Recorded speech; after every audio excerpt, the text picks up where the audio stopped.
እኔ እመቤታችን እንኳን በገሃድ አይተናት እንደው አንድ ቀን በህልማችን አይተናት በሞት እንዴት ያለች ውብ ናት!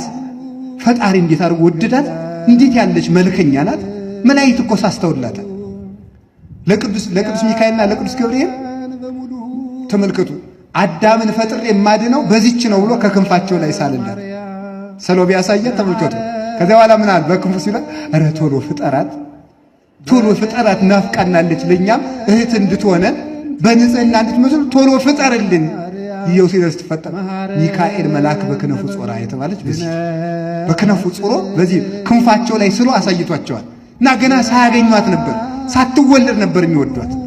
በዚህ ዓለም ላይ የእመቤታችን ፍቅር እንደ ውሃ የፈሰሰለት ሰው የታደለ አባ ጊዮርጊስ። ስለዚህ ነው ፍቅርሽ እንደ ወይንና እንደ ውሃ በልቤ ውስጥ ተቀላቅሏል።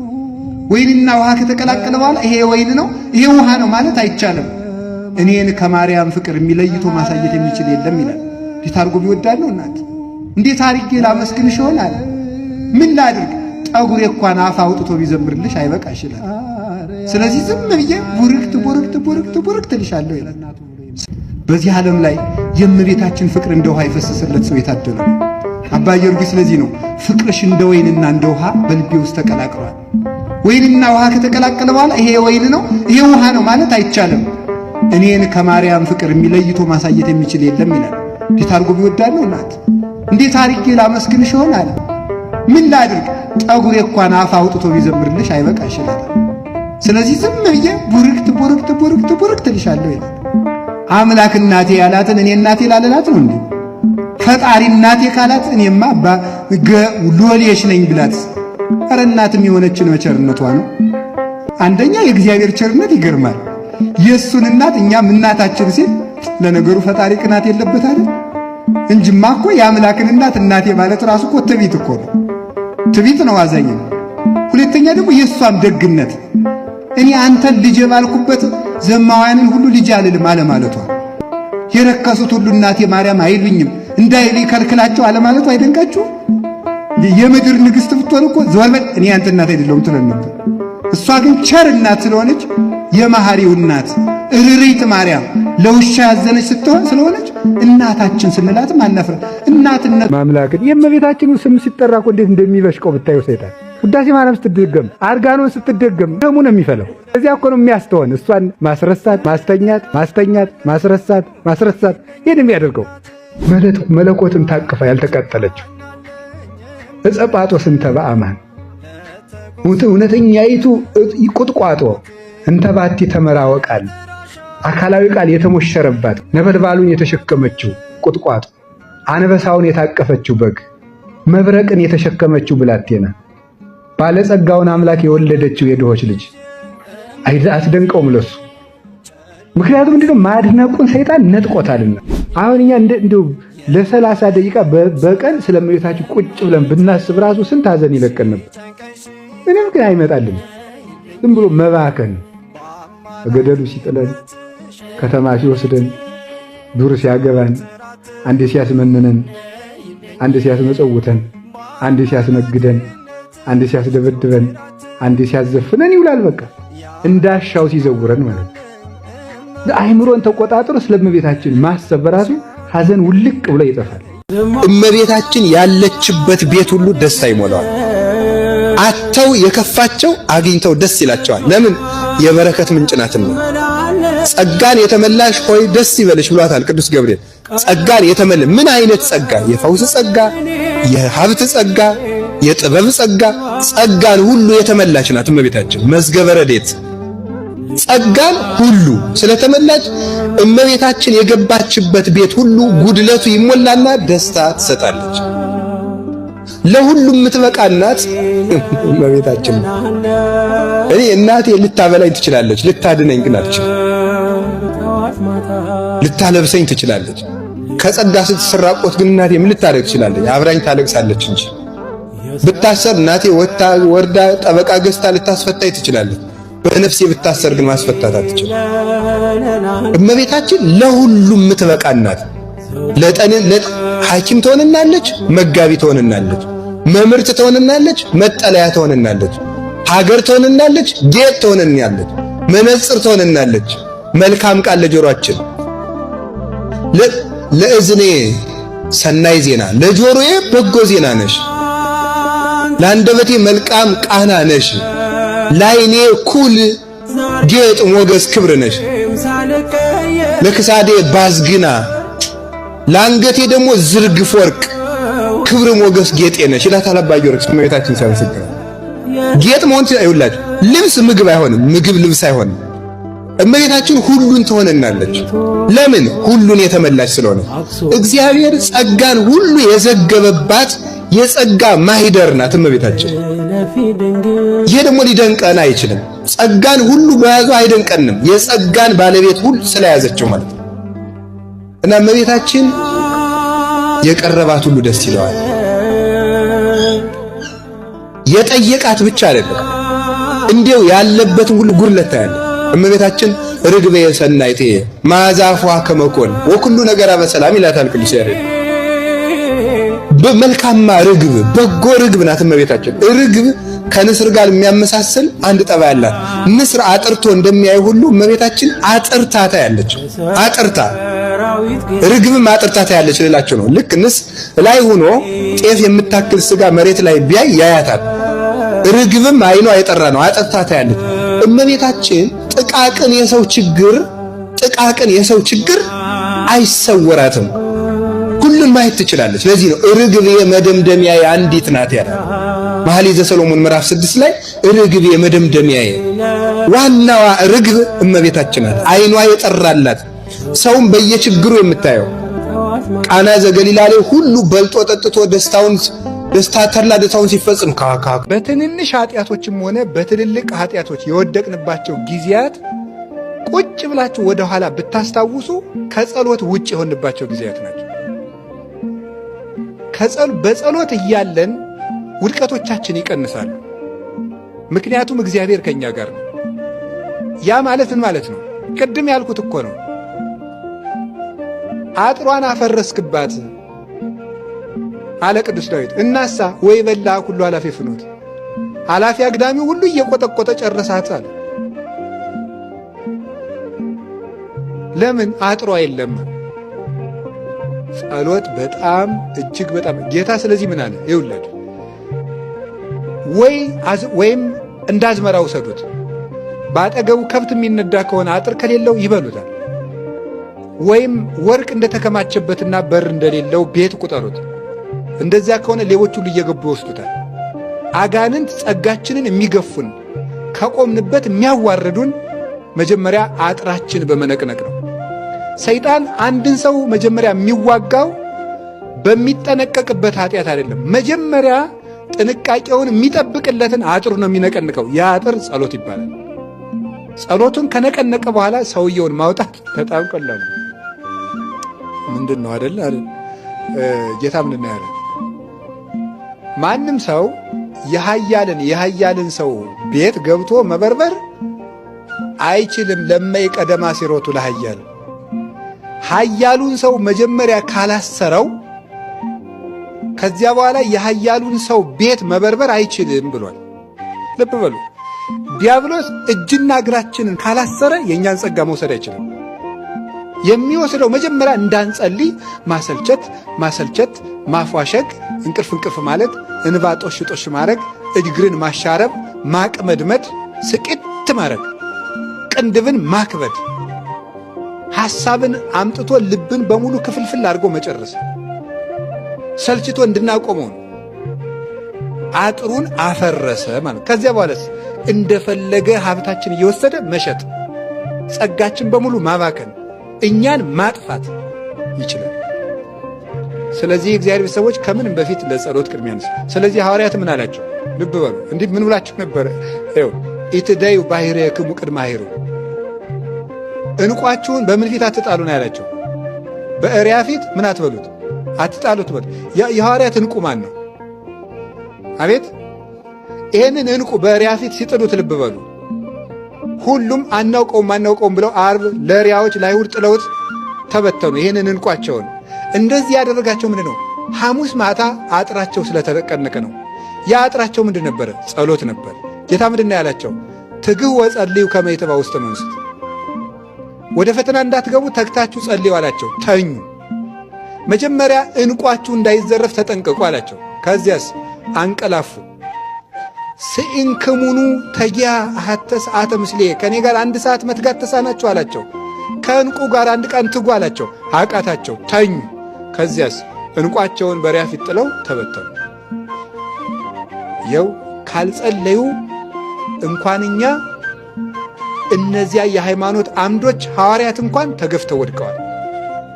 ጴጥሮስን ያህል አለት ተገፍቶ በቀላል ነፋስ የወደቀው ረድኤተ እግዚአብሔር ስለተለየችው ነው ይላል ቅዱስ ጴጥሮስ።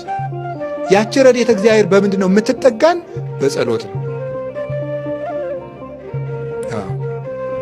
እግዚአብሔር ከተማን ካልጠበቀ ከተማን እንጠብቃለን የሚሉ ሰዎች ምን ይላሉ? በከንቱ ይደክማሉ። ከተማ የተባለ ምንድን ነው? ሰውነታችን። እግዚአብሔር ካልጠበቀው እኛ ራሳችንን መጠበቅ አንችልም። እንኳን ምግባራችን ወገኖች፣ ሃይማኖትን መጠበቅ እንኳን ከባድ ነው። ምን ለሌለው ሰው እግዚአብሔር በረድኤቱ ላልጠበቀው ሰው። ጴጥሮስም ጠብቀኝ ቢል ኑሮ አልክድህም ከማለት ጌታዬ እንዳልክድህ ጠብቀኝ ማለት ይሻል ነበር። እንዳልክድህ ጠብቀኝ በለኝ ቢለው ያንን ትቶ አልክድም ማለት ወደቀ። ስለዚህ አባቶች፣ እናቶች፣ ወንድሞች፣ እህቶች እንድናፈራ ጸሎት ላይ ትኩረት እናድርግ። አቤቱ ጌታዬ ሆይ በሉ፣ ለፍሬ አብቃይ በሉ እንጂ እግዚአብሔር ለፍሬ ያብቃል። አዎ አጥር ያስፈልገናል። ጸሎት ዋናው አጥር። ቢሰለቻችሁም ባይጥማችሁም ቢመራችሁም እንቅልፍ ቢላችሁም ሐሳባችሁ ቢበተንም ምን ቢልም እንደውም አንዳንድ ጊዜ ደና ውለን ደና ያደርነው ሰዎች የጸሎት መጽሐፉን ስንይዘው ኃጢአቶቻችን ሁሉ እንደ መስታወት ይመጣሉ፣ ይዋጉናል። ዝም ብለን እናንብበው፣ ግድ የላችሁም። የእግዚአብሔር ቃል ቅቤ ነው አይደል የሚሉ አባቶቻችን። ቅቤ ስለ ቅቤ ብትማርም ባትማርም ከተቀባው ምንድን ነው ያለዝብሃል። ጸሎቱ ቢገባህም ባይገባህም ከጸለይከው ልቡናህን ማለዘቡ ረድኤት ማሳደሩ አይቀርም። ስለዚህ እግዚአብሔር ሰዎች እንጸልይ። መላእክትና ሊቃነ መላእክት እንኳን ይላል ቅዱስ ዮሐንስ አፈወርቅ ዮሐንስ ወንጌልን ሲተረጉም መላእክትና ሊቃነ መላእክት እንኳ ዮሐንስ ወንጌላዊ ቀዳሚው ቃል ሲል ለመስማት መጥተው ነበር ይላል። ይገርማል። አሁን እኮ እኔ እዚህ ቆም የምለፈልፈው ነገር መላእክት ሊሰሙት የሚወዱት ነገር ነው። ይገርማል እኮ የአምላክ ሰው የመሆን ምስጢር ማለት አንድ አባት ነው። መንገድ ላይ ሲሄድ መላእክት የብርሃን መነሳንስ ይዘው ሲሄዱ አገኛቸው። አባ ማርዳሌ ነው የሚባለው። ወዴት እየሄዳችሁ ነው አላቸው። ዮሐንስ አፈወርቅ ተፈሥሒ ፍሥሕት የሚለውን ሲተረጉም ልንሰማ እየሄድን ነው አሉ። አይገርማችሁም? ተፈሥሒ ፍሥሕት ለኛ ቀላሉን አለች። አሁን ለእናንተ ሁሉም ማውራት ግን ጥሩ አይደለም እንጂ ተፈሥሒ ማርያም ትባላለች። ሰዓታት ውስጥ ታውቋታላችሁ? ምን እኮ ሰዓት እንኳን ባይማሩም ያውቋታል። ሰዓታት ቋሚ ናቸው እዚህ አባቶችም እናቶችም። ተፈሥሒ ማርያም ያው ይባላልና ደግሞ ለተፈሥሒ ማርያም ነው የሚባለው፣ ይናቃል። ያው ያችን የሚያውቅ ይሄ ቅኔ ካላወቀ ምናምን እቺ ተፈሥሒ ማርያም ደግሞ ብሏት ነው የሚባለው። ወይ ሰው ነገረኛ ነው እኮ እንደ በጣም ማለት ነው ወገኖች። ተፈሥሒ ማርያም እኮ ነው እግዚአብሔር። ተፈሥሒ ማርያም እኮ ንጉሠ ነገሥት እግዚአብሔር ወርዶ በድንግል ማርያም ማኅፀን ሲያድር የተሰማ ድምፅ ነው። ዓለም ለመጀመሪያ ከፈጣሪው ጋር የታረቀበት እግዚአብሔርን ጌታን ባሪያ መልክ እንዲለብስ ያደረገው ቃል ይሄ ቃል የመጀመሪያ የዓለምን አዘን የነቀለው ቃል ተፈሥሒ ነው። እና የእግዚአብሔር ቤተሰቦች አሁን እኛ የምንነጋገረው ቃል እግዚአብሔር አዲስ ልብ ሰጥቶናል። ይሄ በ40 ቀን በ80 ቀን ስንጠመቅ የተሰጠን ልብ ነው። ከግላ ኦሪት አላቆናል። የተዘጋጀ የተሰናዳ እንደ ሰብል ያለ ልብ ሰጥቶናል፣ እንደ ብርሃን ነው። አንደኛ ዮሐንስ ምዕራፍ 5 ቁጥር 20 ነአምር ከመ መጻ ወልደ እግዚአብሔር ወወሃበነ ልበ ከመ ናእምሮ ለእግዚአብሔር በጽድቅ። የእግዚአብሔር ልጅ እንደመጣ እግዚአብሔርን የምናውቅ ዘንድ ልብ እንደሰጠን እናውቃለን። ልቡና እንደሰጠን ይሄን ልብ ስለሰጠንስ ወሃለውን በአሚን በወልደ እግዚአብሔር እስከ ዛሬ ድረስ በእግዚአብሔር ልጅ በማመን ጸንተን እንኖራለን። ዘውቱ ዘበአማን እግዚአብሔር እሱም እውነተኛ የባሕርይ አምላክ ነው።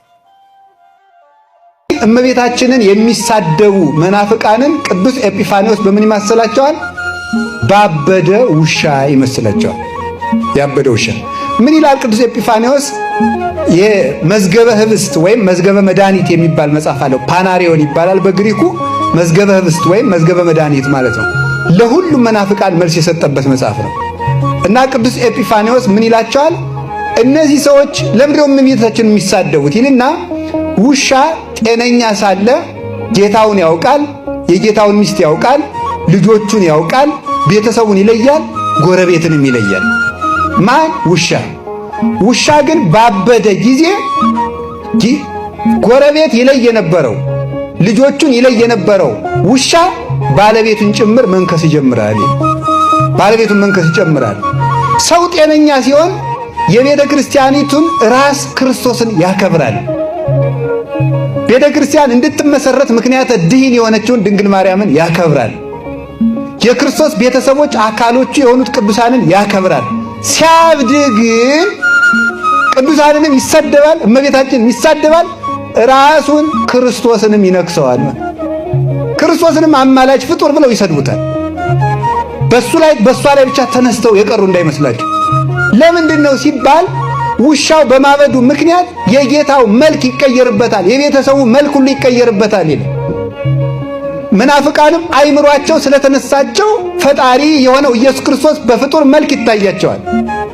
የፈጣሪ እናት የሆነችው እመቤታችን አንሳ ትታያቸዋለች፣ ጣዖት ትሆንባቸዋለች። በእነሱ ሕሊና ላቲ ስብሐት የእሱ ልጆች ሐዋርያት ሁሉ ቅዱሳን ሁሉ በእነሱ የተናቁ ይሆኑባቸዋል። ሲጨንቀን ሰላም ለኪ 7 ሰላም ለኪ ያደለው 64 ሐቃተም እንደው በቃ እንደዚያ 7 3 እኮ መድገም ቁጥሩ ነው። ሰላም ያለ ከመቤታችን ነው። እውነት የምንነግረው ሰላም ለኪ ብንደግም ሄደን የጨነቀንን ሁሉ በደቂቃ እርግፍ ተረ አዲያ 64 ዓመት ሙሉ ያላዘነበለ ሕሊና አይደነቅም? ይደነቃል። 64 ዓመት ሙሉ ከእግዚአብሔር ፊቱን ዘወር ያላደረገ ልብ እንዴት አይደነቅም? እጅጉን ይደነቃል። ድንግል ማርያም ሕሊና ውስጥ ከእግዚአብሔር ውጭ ሌላ ሐሳብ ገብቶበት አያውቅም። ገነት እጹብት አዘቅት ህትምት ያላት የታጠረች ተክል የተዘጋች ጉድጓድ ናት። ያለባት ያ ንጹሕ ምንጭ ክርስቶስ ብቻ ነው። ያለባት ያ ፍሬ ሕይወት ክርስቶስ ብቻ ነው። ወደዚህች ሌላ ገብቶ አያውቅም። መቅደሱ ስትኖር አንድ ሐሳብ ፊቷን እንኳን ወደ ምዕራብ ዙራ አታውቅም። 12 ዓመት ወደ ምስራቅ ዙራ ብቻ ነበር የምትቀመጠው። በእውነት አራይ ክኒ እህቴ መራት በሃቲ ንብረተ ክሳደቂ መባል የሚገባች ብቻ ወደ እግዚአብሔር ብቻ ልቡናዋ የዞረላት ድንግል ማርያም እግዚአብሔር ብቻ የገባባት የምስራቅ በር ማለት እኮ ስለ ጽንሱ ብቻ አይደለም። ቀድሞም ወደ ልቧ ከእግዚአብሔር በቀር ሌላ ገብቶበት የማያውቅ ከቃሉ ጋር ናችሁ። ስለዚህ እመቤታችን ለመባል ይገባታል። ተናገሩ እንጂ እና ድንግል ማርያም ማድነቅ ቀላል መሰላችሁ? እስቲ 1 ደቂቃ ልስጣችሁና ስለዚህ መስቀል ብቻ አስቡ ብላችሁ እርግጠኛ ነኝ 1 ደቂቃ ስለዚህ መስቀል ብቻ ማሰብ ይችላል አይደለም? ቆይታ መንጨት እንጂ መስቀሉን ማን ቆረጠው ትላለህ። እንትና የሚባለውን ጋራዥ ያውቀዋለሁ ምን ይመጣብሃል? አዎ ወይ እንደዚህ ያለ የሚመጣ በፍጹም የሰው ልጅ አይምሮ በፍጹም እስመ ህሊናሁ ለብእሲ ይትወላወል እምጊዜ ልደቱ እስከ ዕለተ ሞቱ። ዮሐንስ ዘእስክንድርያ የተባለ ሊቅ ሃይማኖታዊ ምዕራፍ 52 ላይ ሲናገር የሰው ልጅ አይምሮ ከልደቱ እስከ ሞቱ ድረስ ሲለዋወጥ ይኖራል። እረፍት የለውም ቀኑ። አዲያ ዝም አይቀርባችሁ 5 ደቂቃ ለማስቀደስ እኔ የሰው ህሊና አልመረምርም አላውቅም፣ ግን እንደው ሰው አሃዱ ብሎ እስከሚጨርስ እንኳን ህሊናው ይሰበሰባል። አዲያ 64 ዓመት ሙሉ ያላዘነበለ ህሊና አይደነቅም? ይደነቃል። 64 ዓመት ሙሉ ከእግዚአብሔር ፊቱን ዘወር ያላደረገ ልብ እንዴት አይደነቅም? እጅጉን ይደነቃል። እመቤታችን የማትደንቀው ሰው ልቡናው በዚህ ዓለም የታሰረ ብቻ ነው እና እመቤታችን የእግዚአብሔር ከተማ መላእክት ደናግል ናቸው። ድንግልናቸው ግን የአምላክ እናት ለመሆን አይበቃም፣ ጾታም የላቸው። ስለዚህ ድንግል ማርያም አንደኛ በሚያሳስት ዓለም ሆና ስላልተሳሳተች፣ እንደ ሰው ስህተት ሊስማማው የሚችል ከአራቱ ባህሪያት የተፈጠረ አካል ይዛ አካሏን ግን ስላልተሳሳተችበት ብቻ ሳይሆን እግዚአብሔርን ለማየት የበቃ የመጨረሻው ንጹሕ አካል አድርጋ ስለጠበቀችው፣ ሶስተኛ በድንግልናዋ አምላክን ስላፈራችበት፣ በእነዚህ ከመላእክት ይልቅ ትበልጣለች። እንዲህ ያለች መንበር ናት እመቤታችን። ከሱራፌል ከኪሩቤል ትበልጣለች። ደግሞ ይሄ ከአጠቃላይ ከመላእክት ተፈጥሮ ነው። ለመንበሩ ቅርብ ከሆኑት መንበሩን ከሚሸከሙት ከኪሩቤል ከሱራፌል ትበልጣለች። ለምንድን ነው? እነዚህ ማየት ነው የማይችሉት። ማንን? እግዚአብሔርን ሊያዩት ራሱ አይችሉም። በሁለት ክንፋቸው ፊታቸውን፣ በሁለት ክንፋቸው እግራቸውን ሸፍነው እንዲዝረበው ይቆማሉ። አንተን ማየት አይቻለንም፣ በእግራቸው መቆም በአንተ ፊት መቆም አንችልም ብለው ማየት። ሊቁ እንደተናገረው ከመያው እዮሙ ነበልባሉ፣ ከመንበሩ የሚወጣው ነድ እሳት እንዳያቃጥላቸው፣ ምክንያቱም እሳት ይውህዝም መንበሩ ይለዋል ትንቢተ ዳንኤል ምዕራፍ 11 ላይ። ከመንበሩ እሳት ይጎርፋል ይላል። ነድ እሳቱ እንዳያጠፋቸው ፊታቸውን ሸፍነው፣ ክንፋቸው የሚያድናቸው ሆኖ አይደለም፣ የፍርሃት ምልክት ነው ብለዋል ሊቃውንቱ። እነዚያ አያዩትም እንኳንስ መዳሰስ። እመቤታችን እሳ ብትዳስሰው እንደው አክብሮ እኮ ንጉሥንም ይዳሰሳል። ንጉሡን እግሮትን ላራግፍልዎት፣ ጫማዎትን ላልብሰዎት ተብሎ ይዳሰሳል። እንደሱ እኮ አይደለም፣ ልጇ ነው የሆነው፣ በማኅፀኗን ያደረው። ይህ ከአይምሮ በላይ ነው። አንዳንድ ጊዜ ብቻዬን ሳስበው ላይ ይገርመኛል። ማምላክን ከልቤ እንዴት ያለ ነገር ነው! እና ደግሞ ክርስቲያኖች ጥሩ ሰዎች ነን በእውነት። እንዲህ ከባድ ነገር ማመናችን፣ አምላክ የሰው ልጅ ሆኖ ታቀፈ ማለት ይሄ የሚገርም ነገር ነው። እንደው ልቡናችን ራሱ ምን ይችል? ይሄንን ሰምተን ይሄንን እንድናምን የምንችልበትን የአይምሮ ኃይል የሰጠን እግዚአብሔር አይገርማችሁም? አምላክ የሰው ልጅ ሆነ ማለት እዩት እስኪ። አሁን ይሄንን ትልቅ ህንፃ ወስዳችሁ በኪሳችሁ መክተት ትችላላችሁ? ተናገሩ እንጂ። እሺ በሆነች ከረጢት ትከቱታላችሁ? ይሄንን ትልቅ ህንፃ እሺ በትንሽ ጎጆ፣ እዚህ የተማሪ ጎጆ አለ፣ እዚያ ውስጥ መጨመር ትችላላችሁ? አይቻልም። ልብ በሉ። ይሄ እኮ በእግዚአብሔር እቅፍ ይገርማቸዋል። ምንም እኮ አይደለም። ሰማያትን ቅዱስ ዳዊት ምን እንዳላችሁ ታውቃላችሁ? ግብረ አጻብዒከ። ይኸው ምን ማለት እንደሆነ ታውቃላችሁ? ሊቃውንት ሲተረጉሙት ይኸው ከባድ ሸክም በእጅ ነው የሚያዝ፣ በጣት ነው። እንደዚህ ነው የሚያዝ፣ በጣት ነው። አዎ በጣት የምናነሰው ምን ያህል ነው? ይሄ ትንሽ የሆነ ነገር ነው በጣት። እና ሰማያት ላንተ በጣት እንደሚንጠለጠሉ ናቸው ማለት እኮ ነው ግብረ አጻብዒከ ያለው። ሰማይ ራሱ ይኸው በጣት የምናንጠለጥለው እኮ የሆነች ነገር ነው። ወይችን ጽናት ሰማይ ለእግዚአብሔር ምድር ለእግዚአብሔር በጣት እንደምትንጠለጠል ነገር ነው። በጣት እንደምትንጠለጠል ሴት የቅቤ ቅሏን አንጠልጥላ ከምትወስድበት ያነሰ ነው። ይሄ ለእግዚአብሔር ስፉህ ነው። እግዚአብሔር ከመሬት በታች አለ፣ ከመሬት በላይ አለ። ዓለሙን በእጁ በመሃል እጁ ይዞታል። ይገርማቸዋል። በዓለሙ ዙሪያ ደግሞ አለ እና ያመቶ ከማኅፀኗ ተኛ ማለት በጣም ግሩም። ድንግል ማርያም እግዚአብሔርን በሥጋ እንደወለደች ማመን በቂ ነው ይላል። እመቤታችን ናት። እመቤታችን ለእኛ ምልክታችን ናት። አደገ ልንገራችሁ። በጉባኤ ኤፌሶን ጊዜ ንስጥሮስ ሲመጣ ምን ይዞ እንደመጣ ታውቃላችሁ? 50 ወታደሮችን አስጭኖ ነው የመጣው። ወደ ጉባኤ ሲመጣ ቅዱስ ቄርሎስ ወደ ኤፌሶን ሲሄድ ምን ይዞ የለም? ወላዲተ አምላክ የሚል ጽሑፍ እንደ ታፔላ ጽፎ ከጳጳሳት ፊት ለፊት አድርጎ ነበር የደረሰው። ወላዲተ አምላክ ወላዲተ አምላክ ወላዲተ አምላክ የሚለው ቃል ለኛ ምልክታችን ነው። ነፃ ስንወጣ ጌታችን ኢየሱስ ክርስቶስ ከመስቀሉ ስር የሰጠን የነፃነት ማህተም የሆነ ምልክት የሆነ ስም ነው ወላዲተ አምላክ የሚለው። ጌታሳ በስሙ የሚቀድሰን በደሙ ያነጻን ምህረቱን የሚያድለን፣ ድንግል ማርያም ግን ወደ ክርስቶስ ምህረት የምታደርሰን የእምነታችን ምልክት። እንደውም ቅዱስ ዮሐንስ አፈወርቅ የሚናገረው ልናገርና ልጨርስ። ወእሰብክ እመንገለ ድንግልናሃ ለማርያም፣ የድንግል ማርያምን ድንግልና ምልክት አድርጌ ክርስቶስን እሰብከዋለሁ። እስኪ በሉላችሁ የድንግል ማርያምን ድንግልና በሉ። ምልክት አድርጌ ክርስቶስን እሰብከዋለሁ። ምኑን ምልክት አድርጌ? እኛ የተሰቀለውን ክርስቶስን እንሰብካለን አይደል ያለ ቅዱስ ጳውሎስ። ክርስቶስን ለመስበክ የማንን ድንግልና ምልክት እናደርጋለን? የእናቱ ድንግልና። የእናቱ ድንግልና ክርስቶስን በሰበክንበት ሁሉ ክርስቶስ አምላክ ለመሆኑ ምልክታችን ነው። እሷ ድንግል ናት፣ ድንግል በሉ። እሷ እናት ናት በሉ። ስለዚህ ስንት ናት ግን? እሱ አምላክ ነው፣ እሱ ሰው ነው። ስንት ነው እሱ? እሷ ድንግል ናት። ስትወልድ ድንግልናዋ ተለውጧል አልተለወጠም?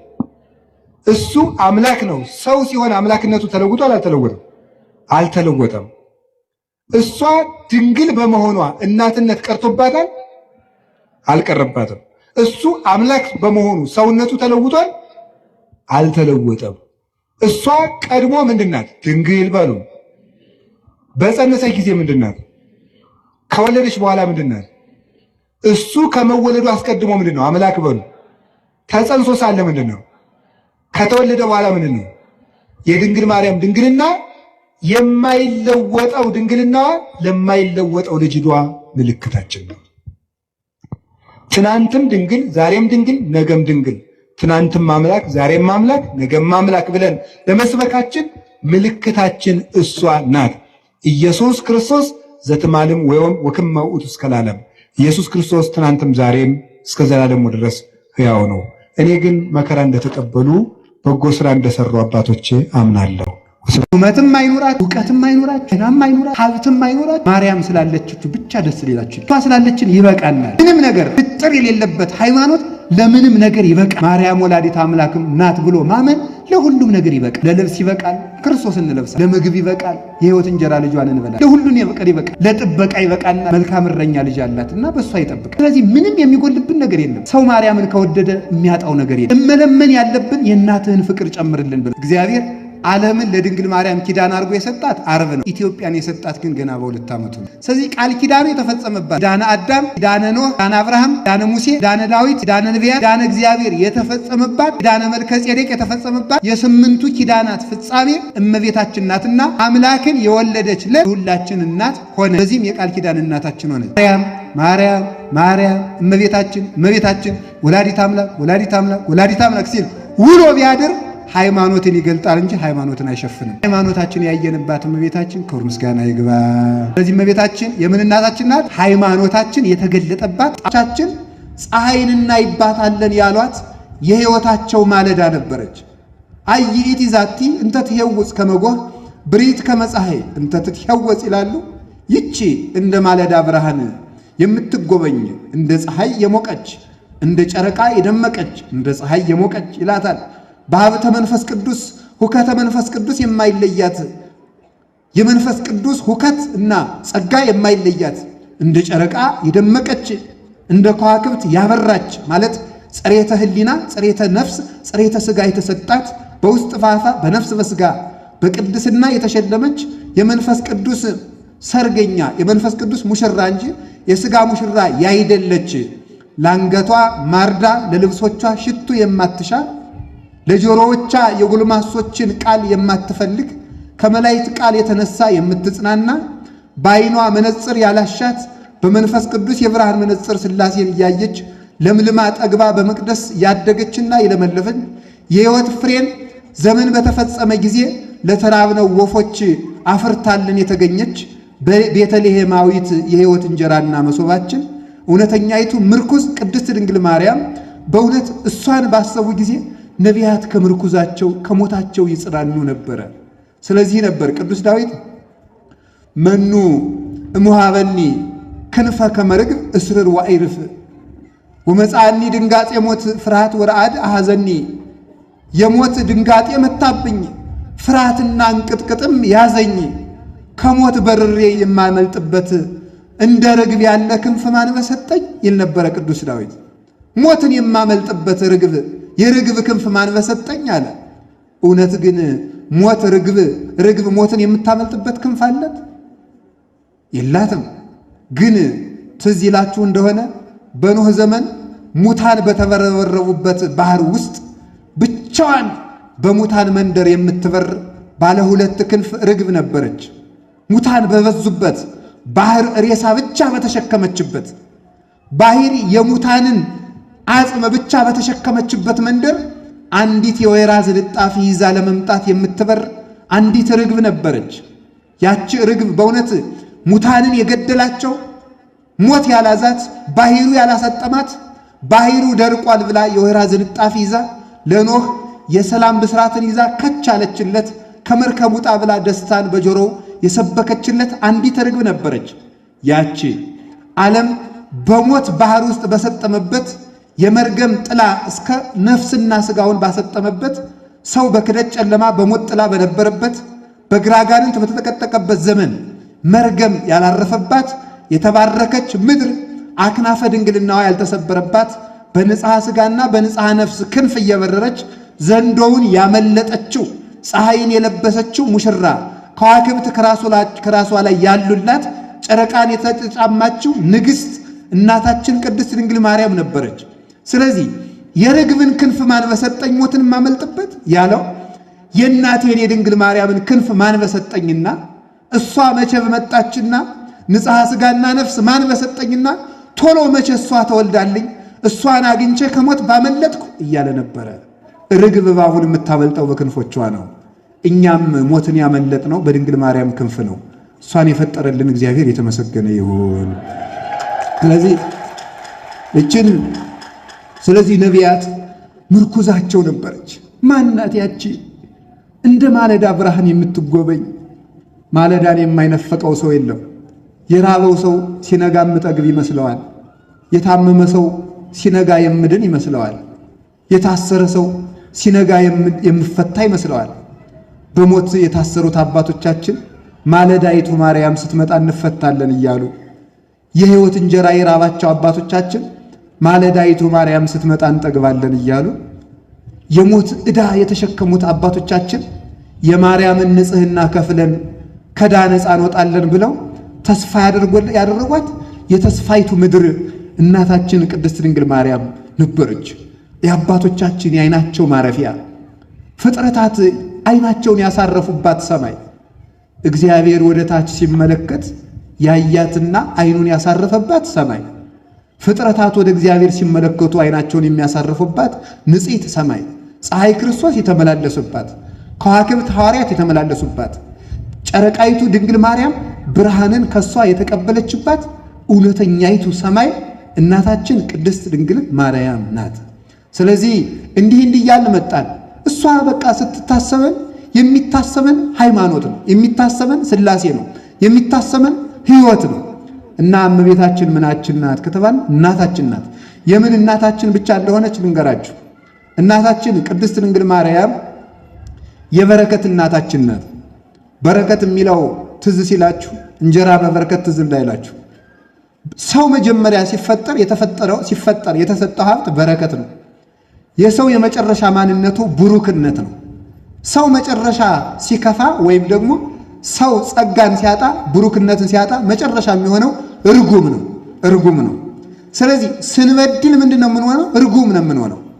ስለዚህ ምን ሆነ? በደል፣ ጠፋን። አስቀድሞ እግዚአብሔር ቡሩክ ነው። ካህኑ ቅዳሴ ሲገባ ሰምታችሁታል። ምን ነው የሚለው? ቡሩክ እግዚአብሔር አብ አኀዜ ኩሉ ዓለም አምላክነ ወቡሩክ ወልዱ ኃይል ኢየሱስ ክርስቶስ መድኃኒነ ወቡሩክ መንፈስ ቅዱስ ጰራቅሊጦስ መጽንዕ ወመንጽሔ ኩልነ ይላል። ቡሩክ የሚለው እግዚአብሔር ስም ነው። ቡሩክ ማለት እውነተኛ ማንነት፣ የመጨረሻ ፍጹም፣ የመጨረሻ ንጹህ ማለት ነው። የመጨረሻ ቅዱስ፣ ይህ ቀረህ የማይባል ማንነት ማለት ነው። ቡሩክ ማለት ነው። መጨረሻ ላይ ተነስተን ምን እንደሆነ ታውቃላችሁ? መጨረሻ ላይ ከሞት ተለይተን ስንነሳና ምግባር ተንሰን ስንሸለም እግዚአብሔር ምን ብሎ እንደሚጠራን ታውቃላችሁ? ወይም ገብረ ማርያም ወይም ወለተ ማርያም ወይም ገብረ ሥላሴ ወይም ወለተ ሥላሴ ብሎ አይደለም የሚጠራን፣ የአባቴ ቡሩካን ብሎ ነው የሚጠራን። የመጨረሻው ማንነት የሰው ሽልማቱ ቡሩክነት ነው። መርገም አልባ ነው። እግዚአብሔርን የምንመስልበት መልክ ማለት ነው ቡሩክነት ማለት። ያ ቡሩክነት ነው ርግማንን የሚያጠፋው ፍጥረታትን የሚያስገዛን የእግዚአብሔር ቡሩክነት ነው። የሰው የመጨረሻ መልኩ ቡሩክነት ነው። ያን ስንበድል ስለዚህ ምን አለ? ቡሩክ እግዚአብሔርን መምሰል ትታችሁ ርጉም ሰይጣንን መምሰል ካማናችሁ አለና ምን አለ? ርግምተ ትኩን ምድር በእንቲአከ ኦ አዳም፣ አዳም ምድር ባንተ ምክንያት የተረገመች ትሁንብህ፣ ሶከ ወአሜከላ ለይብቁልከ፣ እሾህ ይብቀልብህ አለው። ያን ጊዜ ፍጥረት ምን ሆነ? የተረገመ ሆነ። ከሔዋን የተነሳ ርግማን ሆነ። ልብ በሉማ የሁላችን እናት አንዲት ነበረች፣ ያችውም ሔዋን ናት። ከሷ ከመጀመሪያይቱ እናታችን የተነሳ የተረገምን ሆነ። በርግማናችን የተነሳ ደግሞ በእኛ መረገም ምድር ተረገመች፣ እሾህ አሜከላ አበቀለች። ምን ነው እግዚአብሔር በሰባተኛው ቀን ፍጥረትን ፈጥሮ ጨርሶ የለምን? ስለምንድን ነው እሾህ አበቀለ የተባለ? ፈጥሮ ከጨረሰ በኋላ ስንበድል ደግሞ እሾህ ይፈጥራል እንዴ ቢሉ አይደለም። ሰው ደና ሰውነት ነበረው። ደና ሰውነት የነበረው ሰው ሲታመም ቁስል ቢያወጣ እግዚአብሔር ቁስልን ፈጠረበት አይባልም። ከሰውነቱ መጎሳቆል የተነሳ ቁስል አወጣ እንጂ። ዛሬ በዛፎች ላይ ያለው እሾህ ከኛ መረገም የተነሳ እጽዋት የቆሰሉት ቁስል ነው። የሰው በደል ዛፎችን ጨምሮ ያቆስላል። ተራራውን ገደሉን ሁሉ ያቆስላል። ዛሬ መሬትም እኮ የቆሰለችው በሷ እኮ ነው። በሙሉ መሬት አልስማማን ያለችው፣ የትም ብንሄድ አልመቸን ያለችው እሷ ናት። ሰው ሲረገም ምድር ይረገማል። አገር የሚባረከው በሰው ነው። ሰው ሲባረክ ደግሞ አገር ይባረካል። በሌላ ለሰው ይሁንልኝ ወጥተ ወርደት ብላ ተባለ። ግን መሬት የተባለ የሰው ሕሊና ነው። ይገርማቸዋል። መሬት የተረገመ ይሁን የተባለ ሕሊና ይረገም። እሾህ ይብቀልብህ የተባለ በሽታና ኃጢአት ነው። በሽታ ይብቀልብህ። ዛሬ የሁላችሁ በሽታን ያበቀልነው በኃጢአታችን ምክንያት ነው። አሁን በየዘመኑ የበሽታ አይነት ሲበዛ የሰው ርጉምነት ጨምሯል ማለት ነው። እርጉም ከሆን ነው እሾህ እያበቀልን ምን ሄደው። ከቤታችን እሾህ ይበቅላል፣ ከልባችን እሾህ ይበቅላል፣ ከቤተሰብ እሾህ ይበቅላል። እሾህ የሆኑ ልጆች እየተወለዱ ነው። እሾህ የሆኑ ካህናት እየመጡ ነው። እሾህ መነኮሳትም እየመጣን ነው። እሾህ ባለትዳሮችም መጥታችኋል። እሾህ የሆነ ክርስቲያን መጥቷል። እሾህ ጨርሶ ሊቀርቡት እሾህ የሆነ ቢቀርቡት የሚወጋ የሚያደማ ንግግሩ እሾህ፣ ሀብቱ እሾህ፣ ስልጣኑ እሾህ፣ ዕውቀቱ እሾህ፣ ሁለንተናው እሾህ የሆነ ቤት ሲሰራ እሾህ ሌላውን ነቅሎ ሲኖር እሾህ የሆነ ሰው አለ። አያችሁ፣ አንዳንዱ ዛፍ ሊዋጋ ይበቅላል። አንዳንዱ ዛፍ ደግሞ አብርቶ አፍርቶ ሊያበላ ይበቅላል። አዳምና ሔዋን በቀሉና እሾህ አበቀሉ። ቅዱስ ያሬድ ደግሞ ሲናገር ድንግል ማርያምን እንተሰረጸት ለሕይወት አለ። ሔዋን በቅላ እሾህ አበቀለችብን። ስለዚህ ያ እርግማን ነበር። እሾህ አይደል ያልኳችሁ? እሱ እየወጋ ነበር እኮ ሲኦል ውስጥ የሚጥለን። እሱ እየወጋ ነበር መቃብር ውስጥ የሚጥለን። ጽድቅ ሰርተን ጽድቃችን ወግቶ የመርገም ጨርቅ የሚያደርግብን ያሾህ ነበረ። ከዚያ የተነሳ ሕይወታችንም ተረገመ፣ ሞታችንም ተረገመ። ከሞት በኋላ ያለውም ሕይወታችን በሙሉ የተረገምን ሆነ። 5000 ዘመን ተጭኖን የነበር ነው የመቃብር ድንጋይ ስሙ መርገም ይባላል። አንዲት እንጨት ከአንድ ዛፍ ተቆርጣ ብዙ ከብቶች እንደሚነዱባት ከአንዲት ሔዋን የተቆረጠችው መርገም ፍጥረታትን ሁሉ እየነዳ እረኛ እንደጠፋባቸው በጎች እየነዳ እያፍገመገመ ወደ ሲኦል ያወርዳቸው ነበረ። ለዚህ ነበረ አቤቱ ህስሶ ለገብርከ ቅዱስ ዳዊት እባክህ ባሪያህ ጠፍቷልና ፈልገው። ጌታም የጠፉትን ልፈልግ መጥቻለሁ ያለው ስለዚህ ነበረ። ቅዱስ ጴጥሮስም ስብከትን በጀመረ ጊዜ እረኛ እንደሌለው በግ ትቅበዘበዙ ነበርና አሁንም ወደ ነፍሳችሁ እረኛ ተመለሱ አለ። ተፍገምግመን ተረግመን በዚህ ምክንያት ወደ ሞት እንወጣ ነበር። የተረገመ ከተረገመ ጋር ርስት ያገኛል። እርጉም የእርጉምን ርስት ይወርሳል። ቡሩክ የቡሩክን ርስት ይወርሳል። ተረግመናልና የተረገመውን የሰይጣንን ርስት ሲኦልን እንድንወርስ የግድ ተገደደብን። በዚህ እርግማን ሁሉ ተገኘ። ከማን በረከት ይብቀል። ስለዚህ በተረገመው ዓለም ውስጥ አንድ የተባረከች እውነተኛ ማንነት ያላት ቡርክት እመቤታችን ተገኘችልን። እግዚአብሔር እሷን ሲያገኝ ወደ ምድር መጣ። ስለዚህ እግዚአብሔር ተመልከቱ። እውነተኛ በረከትን ለመስጠት ሲመጣ ሰው ለመሆን ሰው ፈልጎ ነበር። ድንግል ማርያም ማለት ተመልከቱ፣ ሰውን ሁሉ ወክላ በእግዚአብሔር ፊት የተገኘች የሰው ሁሉ ውክልና የወሰደች የሰው ዘር ናት። የሰው ዘር እንዲያው ኢሳይያስ ሲናገር ብፁዕ ዘቦ ዘር በጽዮን ይላል። በጽዮን ዘር ያለው ሰው ብፁዕ ነው ይላል። እስኪ በሉላችሁ በጽዮን ምን ያለው ሰው ባሉ እንጂ አይዟችሁ። በጽዮን ዘር ያለው ሰው ምን ያለ ነው? ብፁዕ ነው። ነቢዩ ኢሳይያስ ነው የተናገረው። በጽዮን ዘር ያለው ሰው ብፁዕ ነው። ከጽዮን ከድንግል ማርያም ዘር ክርስቶስ የተወለደለት ሰው እሱ ብፁዕ ነው። ከዚያ ከማይጠፋው ዘር ሕያዋን ሆነን እንወለድ ዘንድ ዳግሚት ሔዋን እመቤታችን መጣችልን።